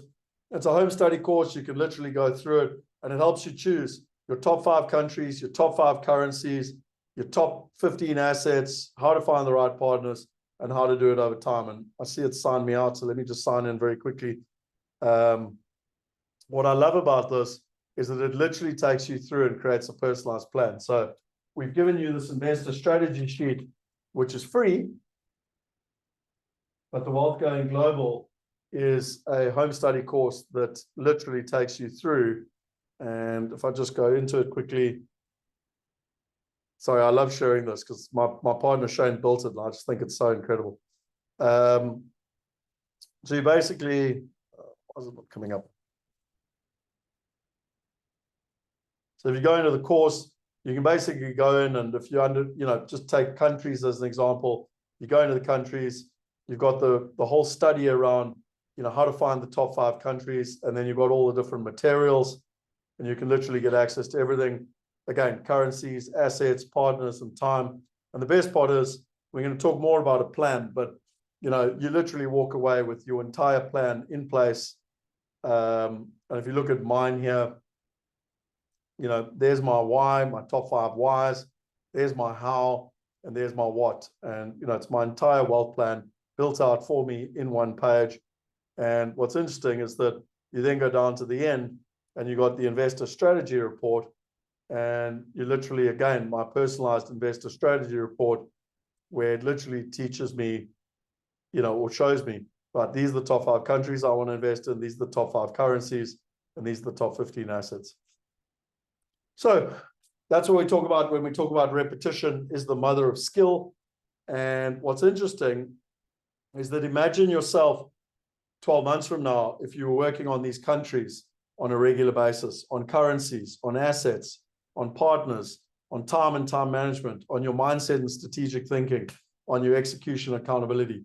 Where would your world be 12 months from now? And then finally investing and reviewing. So the mission for day 2, day 3, day 4, and day 5 is to continue turning money into globally diversified passive income, to specifically how to get and use the right information now, how to build a globally diversified portfolio, how to find the right partners, how to manage risk, and ultimately show you how to create a personalized wealth plan and investor strategy report to help you achieve globally diversified passive income. And finally, to take action. So in conclusion, Nelson Mandela said, money won't create success. The freedom to make it will. Ladies and gentlemen, that's it for day one. Thank you for your time and attention. I really, really appreciate it. To those of you who are joining us in the VIP, we'll see you in the room right now to be able to answer any questions that you've got. If you've decided that you want to be part of the VIP, and you even get access to that first module of Wealth Going Global for free, then join us in the VIP room now. And if you want any support, just go into the VIP WhatsApp group, and we'll be able to help you or get hold of the team if you're already a VIP and need access to the room, etc. That's it. I'm going to stop sharing and stop recording because I need to jump into the other room. And I can see that Shane has put the link in for the VIP. Thank you to all your time. I look forward to seeing you on time tomorrow morning, where we literally go into day 2. And if you thought today was powerful, every single day it's just going to get more and more powerful. We've started with the why. I told you we would start with the why. Now we go into the what, the how, the what, the who, and ultimately the when. Yep. See you tomorrow. Cheers. And to the VIPs, I'll see you in the next room. Cheers, cheers.